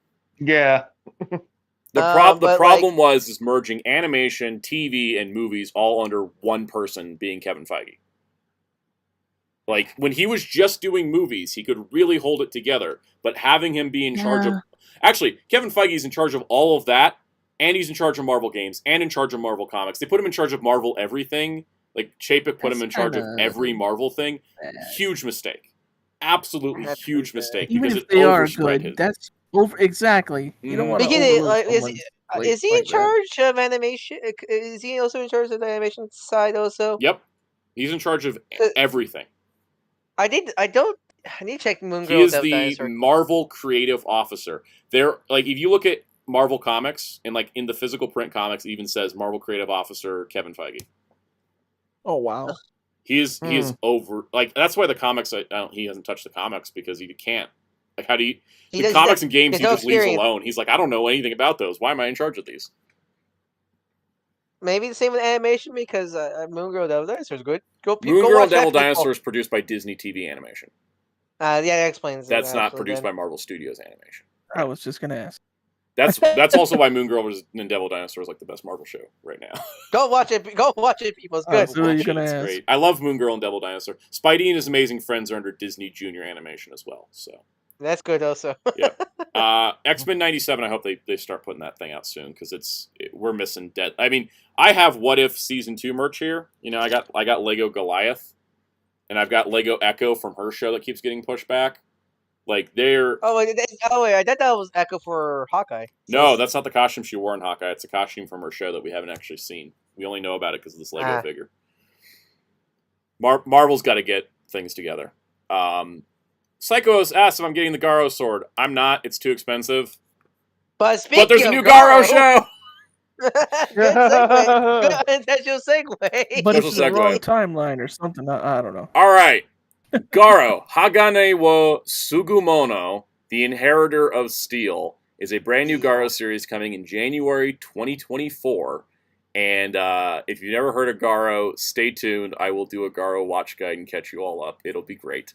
Garo is, it's a Tokusatsu franchise. It's the best Tokusatsu franchise that no one knows about. It's the best Tokusatsu franchise that nobody knows about. Did I feel like I said it wrong? Hagane wo Sugumono? I don't know. I just call it Heritage. I'll keep practicing because I know how to pronounce all the names, including like the one that shines in the darkness is Yamio Torasumono. So, anyways, we are getting a new Garo series in January. It will be airing on TV, so I think it's going to be a 24-episode show. We're going back to that because the last couple have been 12-episode ones because they're on like cable networks or something. So excited for this. I love Garo so much. It is my absolute number one favorite Tokusatsu franchise of all time. I love Ultraman. I love Kamen Rider. I love Super Sentai. Not any of them can touch Garo. Yes, Garo. That's saying something, yeah, because like you guys know, I've nearly watched every Rider, Sentai, and Ultra. I know what I'm talking about, but I've watched every single Garo anything. Garo is something special. I'm gonna switch over to the picture. Did you play that PS2 game? That random PS2 game? That's an arcade game in Versus for some reason. Oh yeah. The Garo PS2 game. Yeah, it's canon. Garo, to me, like, what's funny is when the whole stupid controversy with Power Rangers, if what does Power Rangers need the Tokusatsu, and really people mean Sentai footage. Really, to me, Garo is the peak of Tokusatsu filmmaking. Because even when they use CG, I feel like it still has the same feel. Because with one exception, I'll mention in a moment. Yeah. But like, there's something about the way Garo is directed is so good. It comes from it's kind of like how Ultraman comes from a lot of experience. Garo comes from a love and passion for the Tokusatsu medium. Yeah, like they will, if they can, they will do stuff practically. Like they're in Garo Maka no Hana. Yep. There's just a whole episode of the team just going, "We love horror movies." They parody Nights of the Living Dead, 28 Days Later, Scream, Silence of the Lambs. It is a love letter to just horror movie. Like the team behind Garo. They love Toku. They love horror stuff. They love knights and fantasy storytelling, and they all wrap it together. And it's all because of Kei Tamamiya having the crazy idea to begin with. Also, before SSS Gridman or Futo PI, Garo was the first Toku anime. I guess that's true. That's true. I mean, yeah, people forget that for something Garo that was, because the thing is like ignoring SD animes. Garo did take the leap of what if we make one of our main shows animated, and we got three. We got two really damn good animes and one pretty decent one.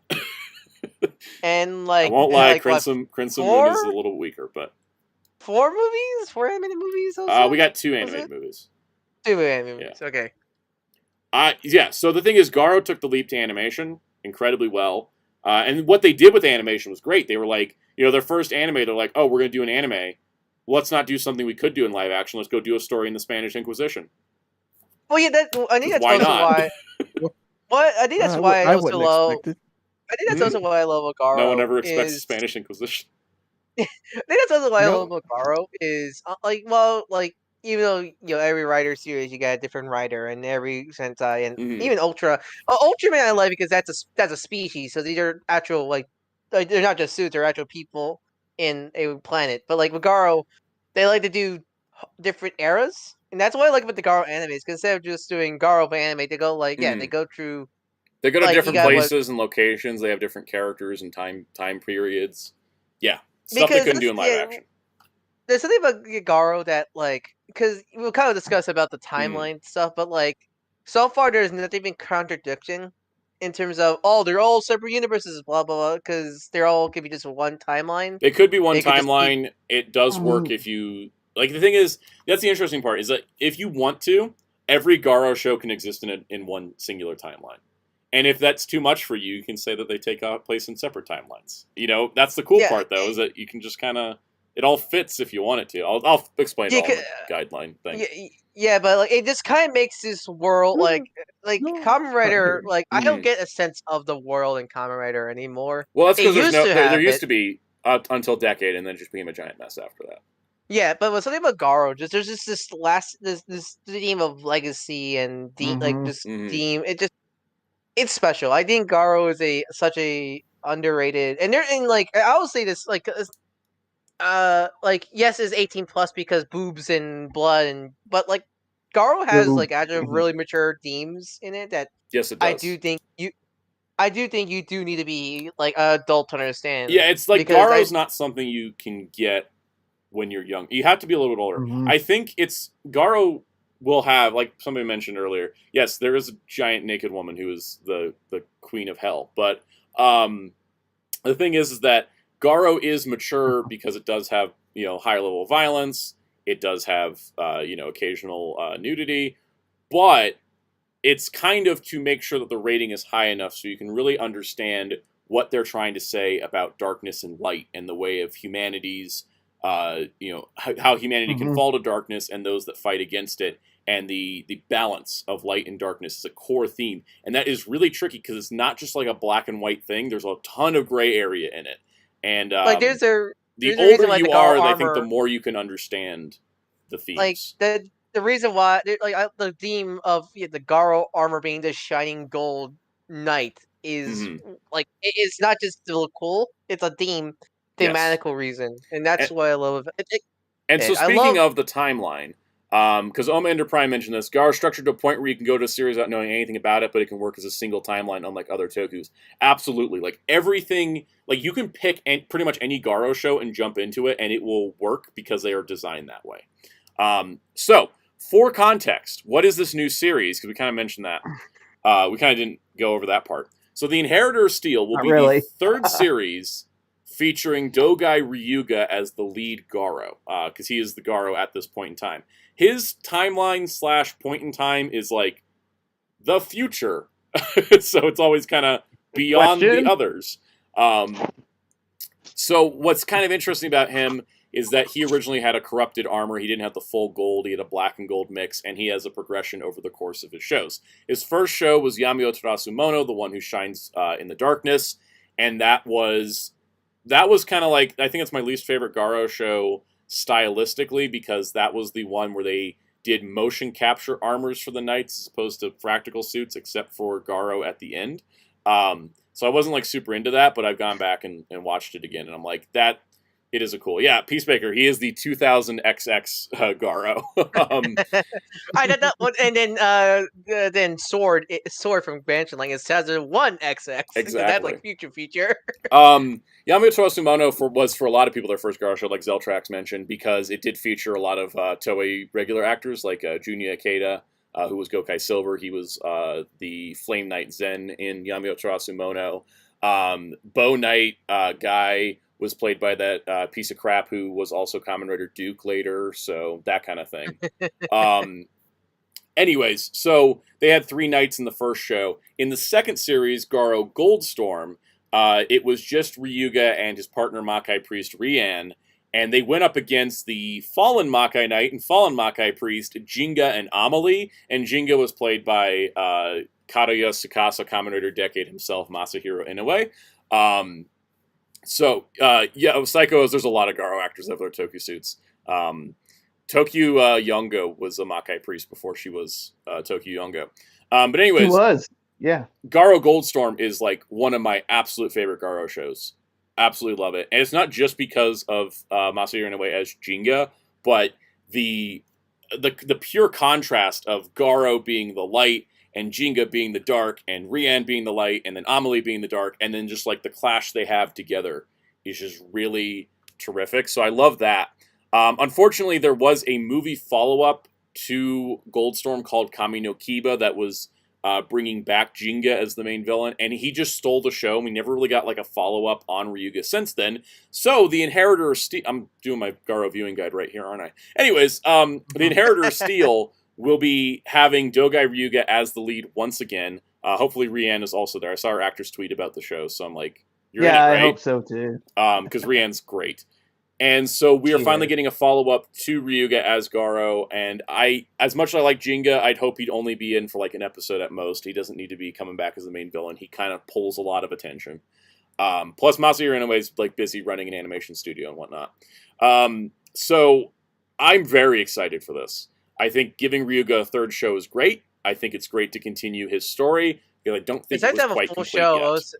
Nice to have it be a full show. Also. Yes, not just a movie, but a whole show. It's great because I How many think Probably episodes? like 24 episodes. because and not Koga got 15. 2 shows and his son got 1, and then they got a bunch of movies. But here we get 3 shows for one Garo, which is first actually for the same Garo. I always kept Makino Hana's on the third show because I feel Yeah, less it's of the third Koga show than for the Raija. Saitama family. Yeah, I just view it as the Saijima timeline. As the quote Saijima timeline is the Ryuga timeline. Mm-hmm. So yeah, the Ryuga legacy gets to continue, and I'm very is this excited. the same? Is this because I double checked Goldstorm. I think Mhm. this is the same armor with slight differences. It is by the looks tweaked of from the it. Goldstorm armor. He's still got the vampire cape. I always call it the vampire cape top neck piece that I love. Hopefully, he has a cool ass cape. I love his cape. It's very similar to that, but it's been updated as a new suit because it has been many years since Goldstorm, and that suit probably isn't viable anymore. Yeah. Like, the big The difference. You can tell bodysuit is is way shinier. The black part is the sparkly. I kind of forgot how Ryuga's helmet is a lot more curved in the ears. 'Cause I Mhm. think the Saijimas are more pointed ears. Also. Yeah. Hmm. And so I always like the different stylistic changes between the Garos. Spin Dash asks, how many main Garos are there? As TV leads, it's Koga, Raiga, Ryuga, Leon, Raiko, and Sword. So and then the guy from Versus Road. So there's technically 7 main Garos. But there's other Garos in there like Taiga, and other people that have held the armor. So. Oh, yeah, that's right. Tanahashi was Garo in a special. Garo Ashura. Hiroshi Tanahashi? Yep. The ace The of ace. New Japan? It was basically just an entire special of New Japan wrestlers in Garo. And So I yeah. forget. Does Keita have involvement in the Ryuga time? I mean, or he's is less he more involved with the producer? Ryuga timeline versus the Saijima timeline. Just like he's less involved with the animes, but he's still involved to an extent because he is. He's like he produces like Yeah. he probably. Well, here's the thing: he had no involvement with Yamayo Terasu Mono, aside from his name being a producer credit. He was more involved with Goldstorm. All right, I figured that was the case. Yeah. Psycho says I can name Ultras. All Garo suits look the same to me besides the color. Well, that's the thing. All the Garo armors, like for Garo, are supposed to be the same armor. They just evolve and change a little bit. I like to think. I yeah. personally, I like to think they adjust to where the user Yes. is. And I think that's why, like, the Saijimas all have the same armor, but then Ryuga's armor's different. Sword's armor's different. Raiko's armor's different. Leon's armor's all slimmed down because he's a skinny boy. That kind of thing. I mean, Okay. it goes into Yeah. Is it the same Garo armor, or is there a Garo for different regions? We'll get into that at a different time because we got other Yeah, news. that's a whole discussion. We can talk about Garo nonstop. Guys, I could do an entire, like, 4-hour stream talking about Garo and, like, regional Garos and timeline differences and everything. Let's see. Mr. Belt says, I think since there is a Hagane armor, I'm theorizing that Ryuga will be able to help his mentor and develop his Hagane Knight similar to his own development. Yeah, it could be. It's definitely the Hagane mention is important because Hagane is listed as the material that the armors are made out of. So that part of the title is definitely going to be involved. Okay, here we go. Boy, it's already 6:30. We don't actually have that much news, I said at the top of the show. And then I unboxed a thing and got lost and distracted, and Manga Mondays happened. And now Best Buy's exiting physical media business in 2024. Oh, yeah. By the end of quarter one of 2024, they're going to stop selling Blu-rays and DVDs online and in store. And I can't believe they're stopping online. What a dumbass company this is. For real.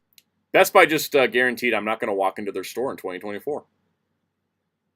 Yeah, because God, I don't buy electronic stuff that often. So what am I even going to do at Best Buy? Yeah, exactly. Yeah, like Good I'll point. say this. Or people are like doom and gloom. This is the end of physical media. Like, yes, definitely Best Buy's not. the only store.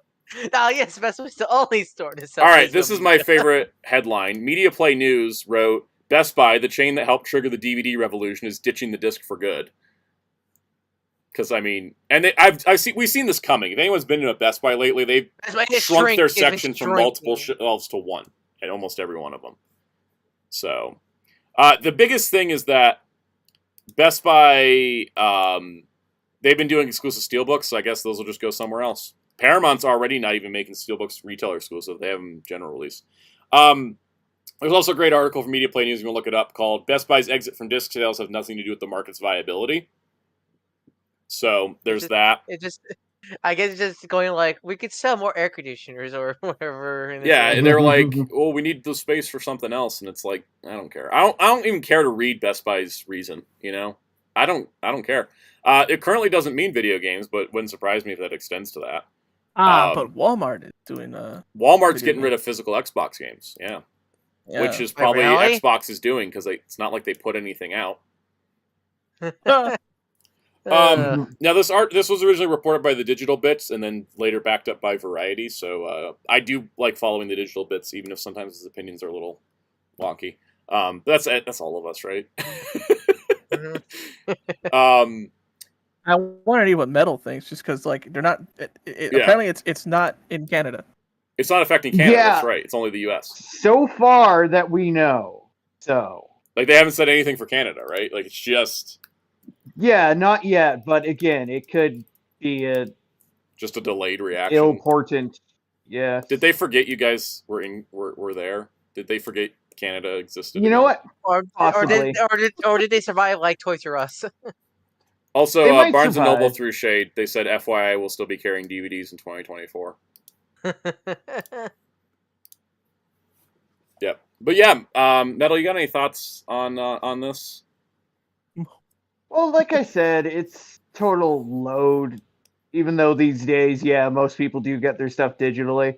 There's still a market for the physical, but to ditch it all together and say, F it, we're going hardware only, doesn't sound great. So are they going to still sell Blu-ray players? Yeah, are they still Blu-ray players? Kind of what I'm wondering, because does that mean that they'll still sell games? Because those are on Blu-rays, you know.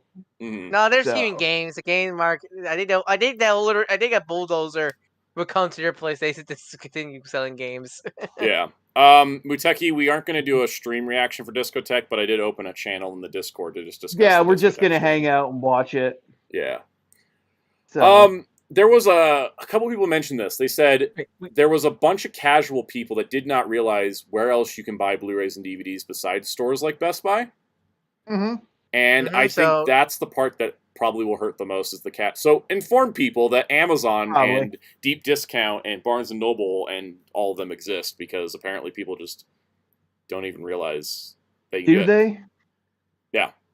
So inform people, you know, like if I'm in a Best Buy and there's someone like, why can't I find movies? I'll be like, here's my list. Have fun. Well, in my mall, if I was at the mall where Best Buy is, where is it? I'm like, well, if you exit the mall here, there's a Target over there.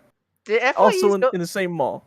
Did FYE go out of business? Because I know they've been disappearing in a lot of malls. FYE's not out of business, but they probably won't make it. They're still in my mall. They're hanging on.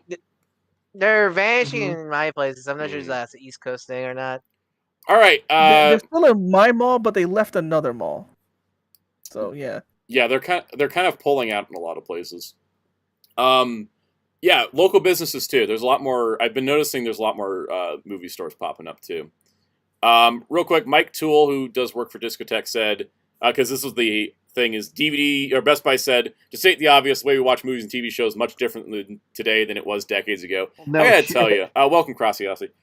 The market just shifted, guys. Like this year, the market shifted from maybe we're not going to do physical stuff anymore to, we need to do it because streaming isn't making us money.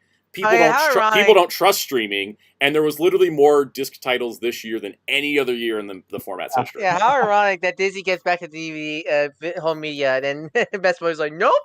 Right, and that's why this move is just. They'd be like, nope. Mike Toole said, data can really be taken both ways in my experience, but I absolutely believe the removal of physical media from in-person retail was not a consumer choice. It was driven by studios wanting to stance ownership and retailers chasing fractionally high profit margins. Again, all our sources Mhm. all our problems are sourced from Wall Street. Studios don't want to keep printing and distributing discs. They want to let them disappear, so you driven towards SVOD portal, subscription video on demand. Retailers can shift some DVDs, but the profit on replacing the DVD-CD section with another rack of as seen on TV crap is slightly higher. And then he mentioned, on another note, I'm not going to put this up here because YouTube rules. On another thing, this isn't discussed much because consumers don't know about it, but big box retailers are total jerks. I've replaced his words. When it comes to purchasing and sell through a DVD and Blu-ray, and they always whine for huge discounts and then just return half the product 6 months later. So Best Buy's the problem here, not the format. Clearly. And then in relation to this, Netflix has said they're set to open their first permanent retail outlets, described as mini theme parks. Which is hilarious. Oh, it's hilarious. They will serve food and drink, merchandise, and immersive installations for popular Netflix titles. And I appreciate Rise and Fall of Nick backup account doing Netflix doing everything but releasing physical versions of their shows. Like, come on. I don't want to go to your little mini theme park. If I can go to your little mini theme park and buy a Blu-ray of Wednesday, that's a different story. But if it's just a little mini theme park, I don't want to go see it. So, that's that. Hey, how about some stuff that's actually coming to disc? What you guys want to talk about that? Yeah, the good stuff. All right, let's talk about the good stuff. Except for these covers. Indiana Jones and the Dial of Destiny is coming out on 4K and Blu-ray December 5th. There is no DVD version. Very interesting thing to note. There is no DVD version. Just Blu-ray and 4K. But the 4K Blu-ray combo pack, the 4K plus digital code, and this horrendous-looking steelbook will be available December 5th. That is a whole 6 months after it came out in theaters. Crazy, but I'm glad we're finally getting it. I think they had to shake some stuff out. Plus, it's been doing really well on digital, so I think they kind of wanted to wait for that to kind of run its course. So, this is pretty cool. It's going to have a Dolby Atmos track, HDR presentation, 5-part documentary, and you can listen to the movie with only John Williams' score. And I always like That's a cool feature. Yeah. That being said, this Best Buy exclusive steelbook, really ironic, this got announced like 2 days before they said they're pulling out. Yeah. The Best Buy exclusive steelbook, I think, looks like garbage. I don't like it. Yeah, I see the both was a steel. Yep. There's 2 steelbooks for this, and they both don't look great. The international one isn't any better. I don't know which one I want to buy, but I don't like the steelbook. Even though I have the steelbook 4-pack of the original movies, like I have the 4 steelbooks for the originals, I don't think I'm going to go steelbook. I think I'm just going to get the regular 4K because I like it. I don't like this one cover for the Blu-ray where it's like hiding the fact that Harrison Ford is old. Looks dumb. I like this cover. I can get it through Disney Movie Club much cheaper, so I think I'm just going to do that instead of this ugly looking steelbook. I mean, it just doesn't look good. I don't know. See you later, Common Jojo. All right, next up, just so you know, this is, by the way, guys, the theme of this segment is dunking on Best Buy for being dumb little craps. Leave It to Beaver's coming out on Blu-ray on November 14th, all 234 episodes across 6 seasons. Well, shit. I thought for a split second, I thought you were talking about Angry Beavers for a split second. No, I wish it was. But classic 50s sitcom, Leave It to Beaver is getting a complete Blu-ray box set. I love how the market's just like, people will buy stuff. Let's do it. And Best Buy's like, people don't want things. I know, right? Alex Ashbourne, there is rumors that they're going to release all 5 Indiana Jones movies in a box set next year. That requires some legal maneuvering because Disney partially owns Dial of Destiny, but Paramount owns all the originals. All 4 of the first ones, yeah. Yeah, there should be some more Cartoon Network shows on Blu-rays, because I don't think a single Cartoon Network shows of the original cartoons or any of them on Blu-ray. I think the only Blu-rays for Cartoon Network are Samurai Jack. I know technically the Adult Swim, because Adult Swim paid for that remaster. I think Adventure Time got a Blu-ray, but I think it was only season, not the complete series, but I think it was a season got Blu-ray, and same with Steven Universe. But that's it. I think that's it. The rest are DVD. Yeah. Even the shows are made in HD. Yep. Ugh. Yeah, I That's got the nasty. Netflix Masters of the Universe series, the He-Man, the CGI He-Man show. Yeah, that's a CG show, but it's on DVD. That's a rough DVD, I gotta tell you. You can, Do you get it? I Do you got get it. yet? For the $14 I paid for it, it's not bad. I mean, it's cheap. It's cheap, but yeah, is the quality not great? I'm It's assuming. not great, but nothing. I can't. I'm not gonna go drag the company because Question: How many Mill discs Creek. is Mill on? Creek did his best. 4 discs. Okay, okay. It's at not. least It's that's not a. decent. It's not a discount problem. It's not a compression problem. It's just down resing it from 1080p to 480. Yeah. So, anyways, yeah, it was weird that Voltron Legendary Defender. They did same with She-Ra. Voltron and She-Ra. They did like 60% of either show. She-Ra, no, for She-Ra, they did only the first season, and Voltron did the First up to 6. season 6, but Yeah. not the finale for some They reason. just didn't finish them. Now, if you live in Australia or want to import it, there is the Super Mario Brothers 30th Anniversary Collector's Edition 3-disc, 4K UHD, 2 Blu-rays, books, film cell, posters, sticks, art cards, slipcase, and rigid case edition coming out January. It's So, like, $100 which- US plus like I think like Oh, for the $30 original, shipping. for the Not original bad, live action, actually. for the That- original live action movie. That's the original live action movie. Yep. But all that stuff. Look at all that. Would you get it?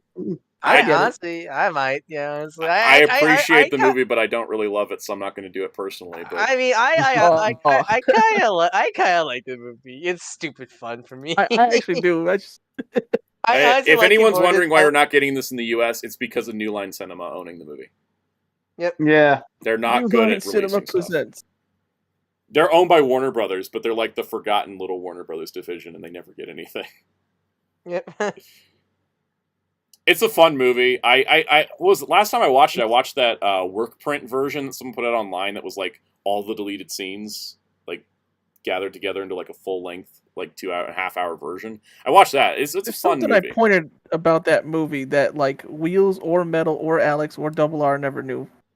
Oh, Spin There's Dash a was saying part in the Disney owns movie- this movie. I should look that up. Yeah, Let me look this up Hollywood- now. Yeah, Where like you Hollywood could you could see a cop trying to kill a guy in the background, Yes. and they no sell Not it. just any guy, Rodney King. It's funny because Slobo just said I'd cop it. The timing, because of the lag, I know it wasn't intentional. Yeah, I mean, let's see who. Oh, that's right. Buena Vista Productions does own the distribution. Yeah, it's not. Yeah, because was it Hollywood Films were a division of Disney, I Yep. think. Yeah, Buena Vista owns the distribution. Yeah, Umbrella will give you a 50% coupon when you sign up. That is correct, Spin Dash. So if you haven't ordered from Umbrella Entertainment before, you can do that. Go check it out. It's shop.umbrellaent.com.au. You can get it shipped to the U.S. So if you want it, go for it. It looks fantastic. If I love the movie, I'd totally get it. This is the best edition it's ever going to get. Disney certainly ain't going to release it because Universal's doing Mario stuff. They don't want to help them. So Why would they, right? exactly. It's a 250-page hardbound book about production materials, a 200-page bound book of scripts and early drafts, a replica of a 34-page souvenir magazine, 8 lobby cards, 3 reversible posters, classic slipcase, another slipcase. There's 2 different slipcases. This is an intense set. It'll be the 4K disc will be a UHD 100. There will be it'll be new 4K master. 4 audio commentaries, deleted scenes, trailers, all those commentaries, deleted scenes, trailers on disc 2 for the Blu-ray, and then there's an extras disc with the newly restored work print in HD, the one I was just talking about that got released, the work print edition. That'll be on here. Storyboard to screen animatics, academic features on 4 of the things. They've restored the Spike and Iggy revolutionary rap music video with new music. Oh my god. Anti-Koopa protest music video, collection of archival Japanese trailers, collection of archival commercials, and then several of featurettes from previous releases. They put a lot of work in this set. They put Very so good, much legit. into this. I'm kind of selling myself on it right now by reading the description. I'm not going to lie. Again, I don't even love the movie that much, but this is like, this is like once in a lifetime kind of set right here. Like there's love and effort in this set. So much effort. It's it's like one of the coolest releases I've ever seen. And it's for a movie again, like not like people love it, but it's like, cult classic film. It's not like it's a big, like, gosh, big movies don't even get this kind of treatment, Mm-hmm. This is terrific. This is terrific. So, that's our last Blu-ray news though for the week because there wasn't anything else. All right, let's we're running low on time. Let's do quick Bandai news. It's always good. I'm just gonna fly through these. If you guys have thoughts, jump in. But I'm just gonna kind of. Hey, you like Geats 9? You can get the buckle in gold. But only on P Bandai. Oh, Of course. Yep. That's all there is on that news. Hey, did you miss out on Ultra Replica Cosmos? They're reissuing it. It's not getting updated like Nexus or Mabius. It's just a reissue. well, because I think Cosmos Changer is just so simple. So It is there's no simple, real- and they had already gotten voice lines in it. When they released the Cosmos, it already had voice lines. They were already doing that by that point, so there's really nothing to change. But they're like, hey, Plus, we're I don't- reissuing everything. Here, have another shot at the Cosmos Plus, stick. plus, unlike Mabius or Nexus, there was no bundle with just the change. Cosmos a changer, so there's no. Yeah, it's just a simple release. Don't need to remove anything. Right? Yep. Psycho-O's, I would chant the Koryuger theme song together with you, but I think YouTube would actually hate that. Whoa. Yeah. The Melody of the Earth is copyrightable. Soto Chronicle Trideron looks better than the figure art, if I'm being honest. But Soto Chronicle's doing a Trideron, which is really freaking cool. And the top's removable, so you can pose in it. I mean, probably scales better since it's for how 3/4. It also comes with a part to make it a cop car. Oh, that's cool. Yeah, it scales to like the 3 3/4 inch size, and you can plug the tires. So on you know it. what? So you know what? A Trion that takes half your space. Yeah. Get this, I guess. And it has faces for Mr. Belt. And then Can I do all the modes or only just? It's just the main mode. It can't do the other two. A Soto Chronicle Trideron form to go with Trideron comes with weapons and stuff. Soto XX Kamen Rider 7 includes Decade Complete, The End, Kamen Rider Valkyrie, Rushing Cheetah, Kamen Rider Baron Banana, Apollo Geist Decade version, and Gamel. And then that's Apollo, and that's all the weapons. So, Slobo, I am trying to decide between Patreon and YouTube memberships, which is why I have the poll open. One of those is going to happen, if not both. Okay. Do you guys like Black King? Sorry, King Joe from Ultraman? Do you like a Chogokin that's just Black King Joe with the gun arm? Because that exists now. I know, it's awesome. It looks really cool. I'm not going to buy it, but it looks really cool. Yay! Okay, moving on. Hey, he's finally out of the void. SH Figure Arts, Kamen Rider Arc 1. It took like years, but here he is. Yay! Behold him. He is the Arc 1. Is there anybody left? They showed Azu. Azu's the only one they've shown that's left. They haven't done Rampage, Gatling, Vulcan. They haven't done Arc, Scorpion, Hirobi. There's a few others. So, Black King Joe, I think, is a Mega Monster battle. Correct me if I'm wrong. Namek Vegeta. Namek Vegeta exists. That's really cool they're doing. Namek Vegeta. That's right. Arc Scorpion did get shown.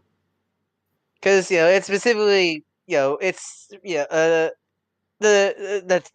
one without the tail. Did they ever do Namek, without the tail and without the side skirt pieces? Yeah. Did they ever do the later the Frieza saga, like the no shoulder pads version? Oh wow! I don't think so.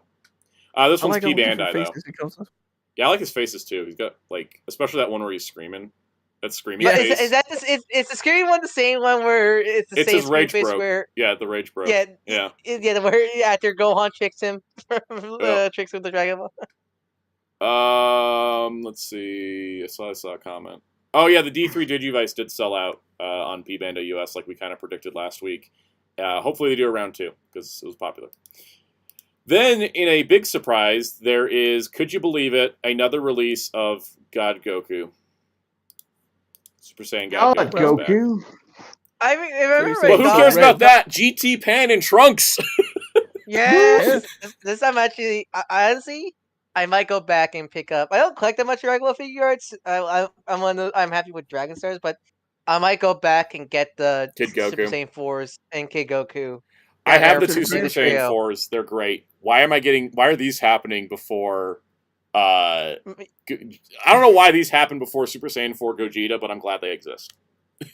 As a GT apologist, this makes me happy. As a kid Also, who like watched GT and thought it was cool, I, I appreciate these.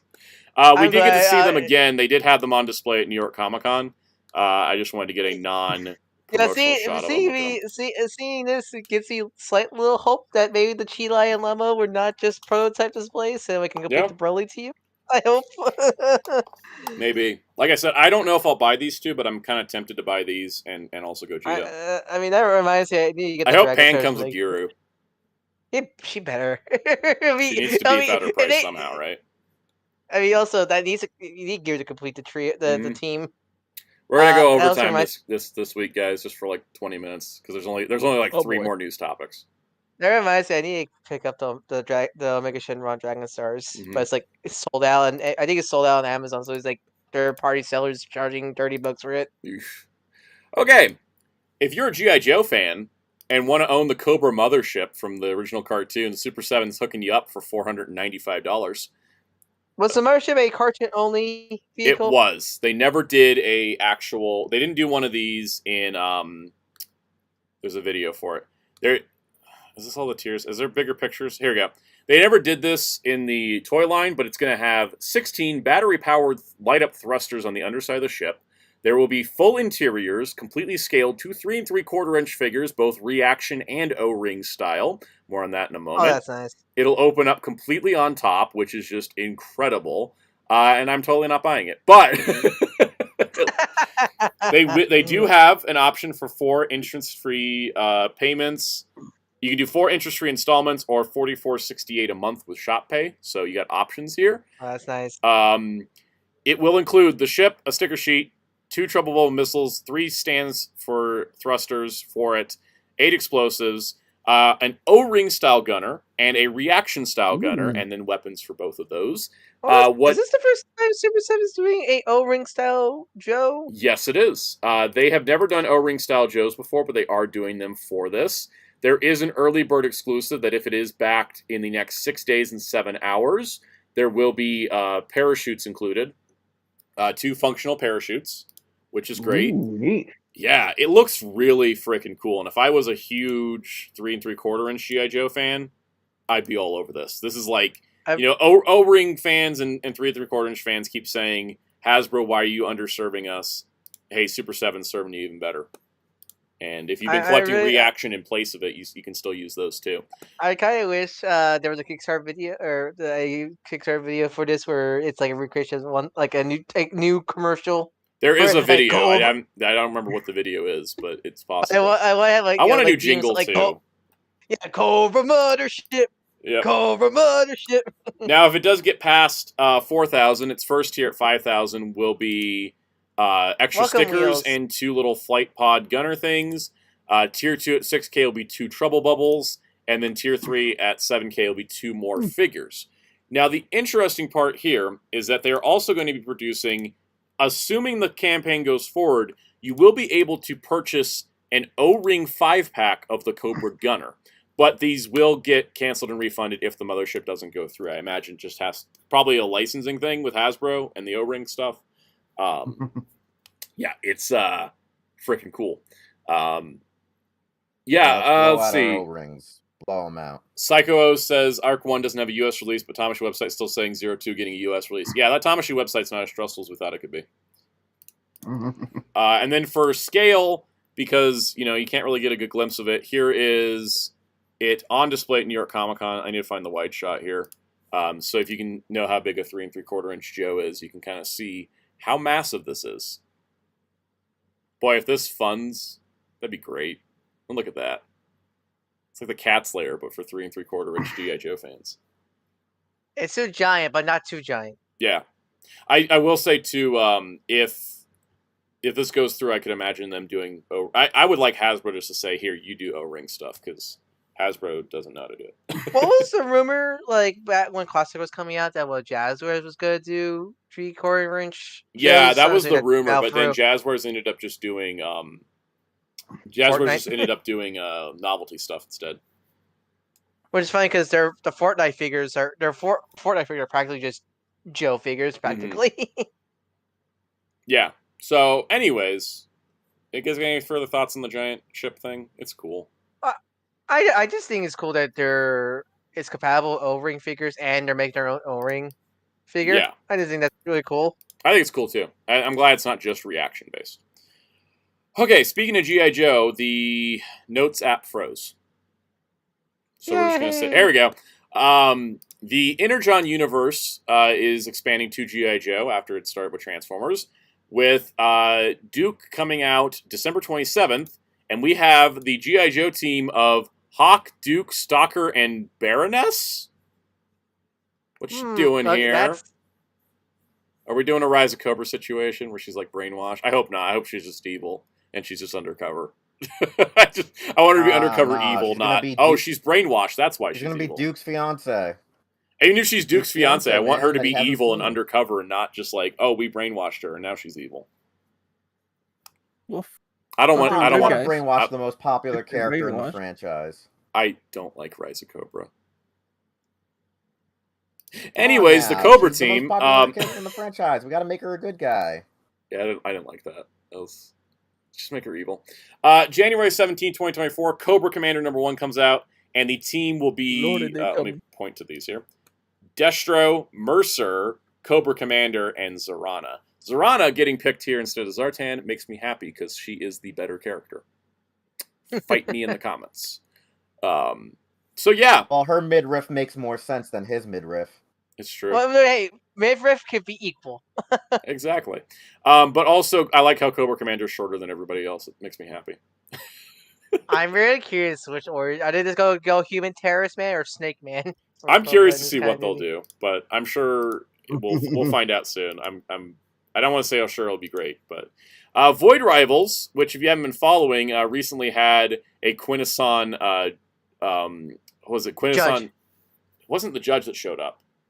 It was. It was a bailiff. I always keep forgetting. The Quintesson bailiff yeah. showed up. I keep forgetting that one because that one doesn't have a toy usually. Yeah, that's the one that was like asking if somebody's guilty or innocent, and then the judge is the actual one calling the decision. But the Quintesson judge is showing up in Void Rivals #5. For those wondering, Void Rivals is about 2 brand new characters that are part of the same universe as Transformers and G.I. Joe, but they are new characters for this Skybound Energon universe. But yeah, it's pretty cool. Skuxoid's in that comic, which is great, and Quintessons are now coming. And then also, did Shockwave? Didn't Shockwave also appear, or did the covers like? Was yes, that clickbait Shockwave cover? did appear at the end of issue 4, and Jetfire was in issue 1, so they're really tying things together. There will be a break after issue 6, and then it'll return in March with issue 7 with this cool-looking cover of a new character who is unnamed. Comic books are great, guys. Okay, arc. Mm-hmm. I'm so excited. They're really doing some cool stuff. I think the hiccup that IDW had trying to do Revolution was, trying to get their G.I. Joe and their Transformers universes to merge. Shockwave is in the Transformer. Trying to get Transformers G.I. Joe to merge after they'd already existed because they didn't have both licenses at the start was rough and kind of messy. But Energon Universe with Skybound, having both licenses from the jump and just having them as part of the same universe and building them up at the same time while also introducing new characters in their own title, I think is really smart. And sales-wise, it's working out. So I'm very excited to see what they do next. Always. I'm excited for Quintessons. I'm also excited because NECA showed off the coolest deep cut toy you could probably do. It's the Monsterizer. Does anybody know what this is? I'm going to trivia you guys. Do you guys have any idea what this is? That sounds like a Tokusatsu Nope. changer. Okay, so back in the 80s, Remco had a line of Universal Monster figures, which were like 4-inch figures that glowed in the dark. And the Monsterizer toy would allow you to, I think, if I'm remembering correctly, it had a light on it so that the light would shine down onto the monster and would charge up the glow-in-the-dark effect. So that was essentially how it worked. It was a really cool 80s toy. And it kind of worked off the Frankenstein sort of design. Now, NECA recently has been doing the retro carded monsters in glow-in-the-dark that reflect those old Remco figures. And I have 4 of them. I got my Phantom of the Opera ordered, and we're waiting to hear for Dracula. And now they're making a Monsterizer. But since they put Dracula standing next to the Monsterizer, I'm thinking Dracula is going to be exclusive to the Monsterizer itself. And with the wire looking like an actual wire there, and including the fact that there are promotional images from a magazine cover, this thing will likely have electronics and likely perform the same function of making the monsters glow. So make my monster glow with the Monsterizer. Bad pun I just thought of. But anyways, I'm super stoked for this. I just wanted to talk about it because I like it. That's about it. Anybody else got thoughts on the Monsterizer? Because that's our last news topic. That's really cool. They're doing something like this. Yeah, it's just a good. Maybe you don't use it for like the play feature, the good prop. Oh, definitely. It looks great. And the thing is too is that the retro line could have just been like, oh, easy mold reuse, but they've actually gone forward with like, let's make the whole. That's the last piece of the line, the Monsterizer. Still going. Yep. So, anyways, that's it for the news. We're done. I blew through the toy news pretty quick because we talked a long time about Garo and everything. So, yeah. In that show, that was like, hey, we're going to bring it back. And we're going to go with the universe that was the casual bait. We're going to go with the universe that actually needed continuation. I mean, where could they go with the Saijima timeline? There's no reason to do the Saijima timeline any further. The new baby. The new baby in the fake person's womb. I mean, wouldn't that just be Makino Hana again? To be honest, like Also, it hasn't been long enough. I love the Saijima timeline. It hasn't been long enough. Raiga doesn't look like a dad yet. Yeah, I love Saijima. I love the Saijima timeline, but like I don't know where you can go after Under the Moonbow in terms of how do you make it unique and not just another Garo series. Oh, also thank you everybody that voted in the poll. I'm gonna take that info. All right, what's the result? The result was 36% no preference, 24% both, 21% Patreon, 17% YouTube memberships. Sounds like whatever I end up doing is probably just what I think. Like Infinity War Torn said earlier, she could go what works best for me. So I mean, hey. If they want to support you now, they could go over and support the Hero Club Patreon, so everyone profits. Yeah, because that way we can fund both sides of the sites that we work on, instead of me having to funnel from this to that. So, anyways, Muteki, yeah, you can go back and watch the stream. It's like your fan base wants us to all suffer. I don't think anybody wants us to suffer. I just think that it's hard keeping up with stuff these days. The expensive stuff is a lot. Toy collectors are poor. Buteki says, and to get the Garo sword. I mean, yeah, if I launch like YouTube membership and or Patreon, and it just blows up, and I can afford the Garo sword, I'll just go buy it. Like, you know what I mean? If it just suddenly explodes, but we'll see. But anyways, that's a stretch goal. That's a stretch goal. You can't even do stretch goals on Patreon, like actually telegraphing them. You have to just say them yourself. No, there is a fun. I think it was like a like patron goal where it's like if you get this X amount of patrons or something like that. Yeah, it used to be a funding goal, but now it's a number goal. It's weird. Anyways, Infinite says Soundout imagined an Eggman controlled Unicron with Eggman's head on Unicron's body. Someone draw that. If I have money, I commission it, but someone should just draw it if they want to. I mean, that reminds me of the Lego Sonic shorts where Eggman to take control of the Lego designers. Well, on that note, I think we had a great stream. We did not have nearly enough likes on this, guys. Like it. There's only 15 likes according to my screen. I would appreciate if you'd hit the like button, because it says we have 27 concurrent viewers and 16 likes. There we go. The number's going up. I appreciate you guys for hitting that like button. YouTube analytics are a funny thing. So, oh yes, Muteki missed it. You'll have to go catch the early part of the stream. It showed up like right as we started. It's here. It did show up. Mine shipped. Yours still says the 25th. It should ship any day now because mine said the 25th until it shipped. So Yeah, go check the earlier part of the stream, but here it is. It's here. We unboxed it. We talked about it. Mhm. We spent way too much time on it. It's huge. Holy cow! All right.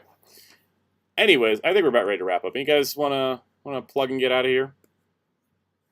Follow me at Darko643 on Wow. Twitter. I do art commissions like the one you see on this very channel. You want one, follow me on either Twitter or DM me on Soundout's Discord protocol.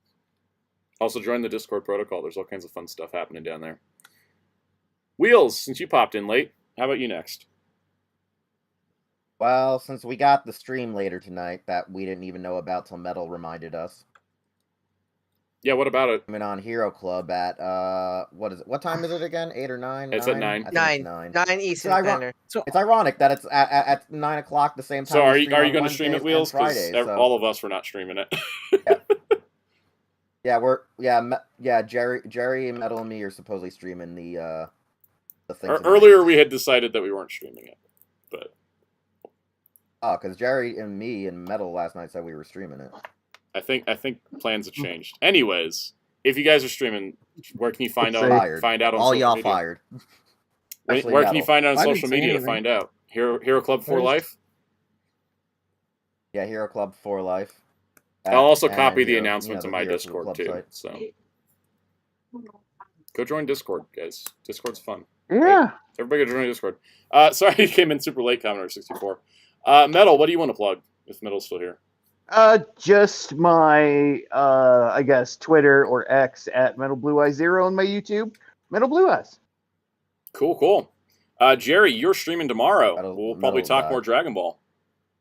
That's exactly what I'm gonna say. Come check us out tomorrow, because I definitely have a lot more Daima to talk about, and Dragon Ball in general to talk about. Come That's for at the King of 4 p.m. Fighters, get Eastern. wrapped into the Dragon Ball, right? Yep, twitch.tv/fighter Get cows. ready for Soundout will Muppet be there. Babies. Speaking of Soundout and Yeah. fighting games, we're going to be playing Friday, so Soundout will actually make another appearance on Friday, which Mhm.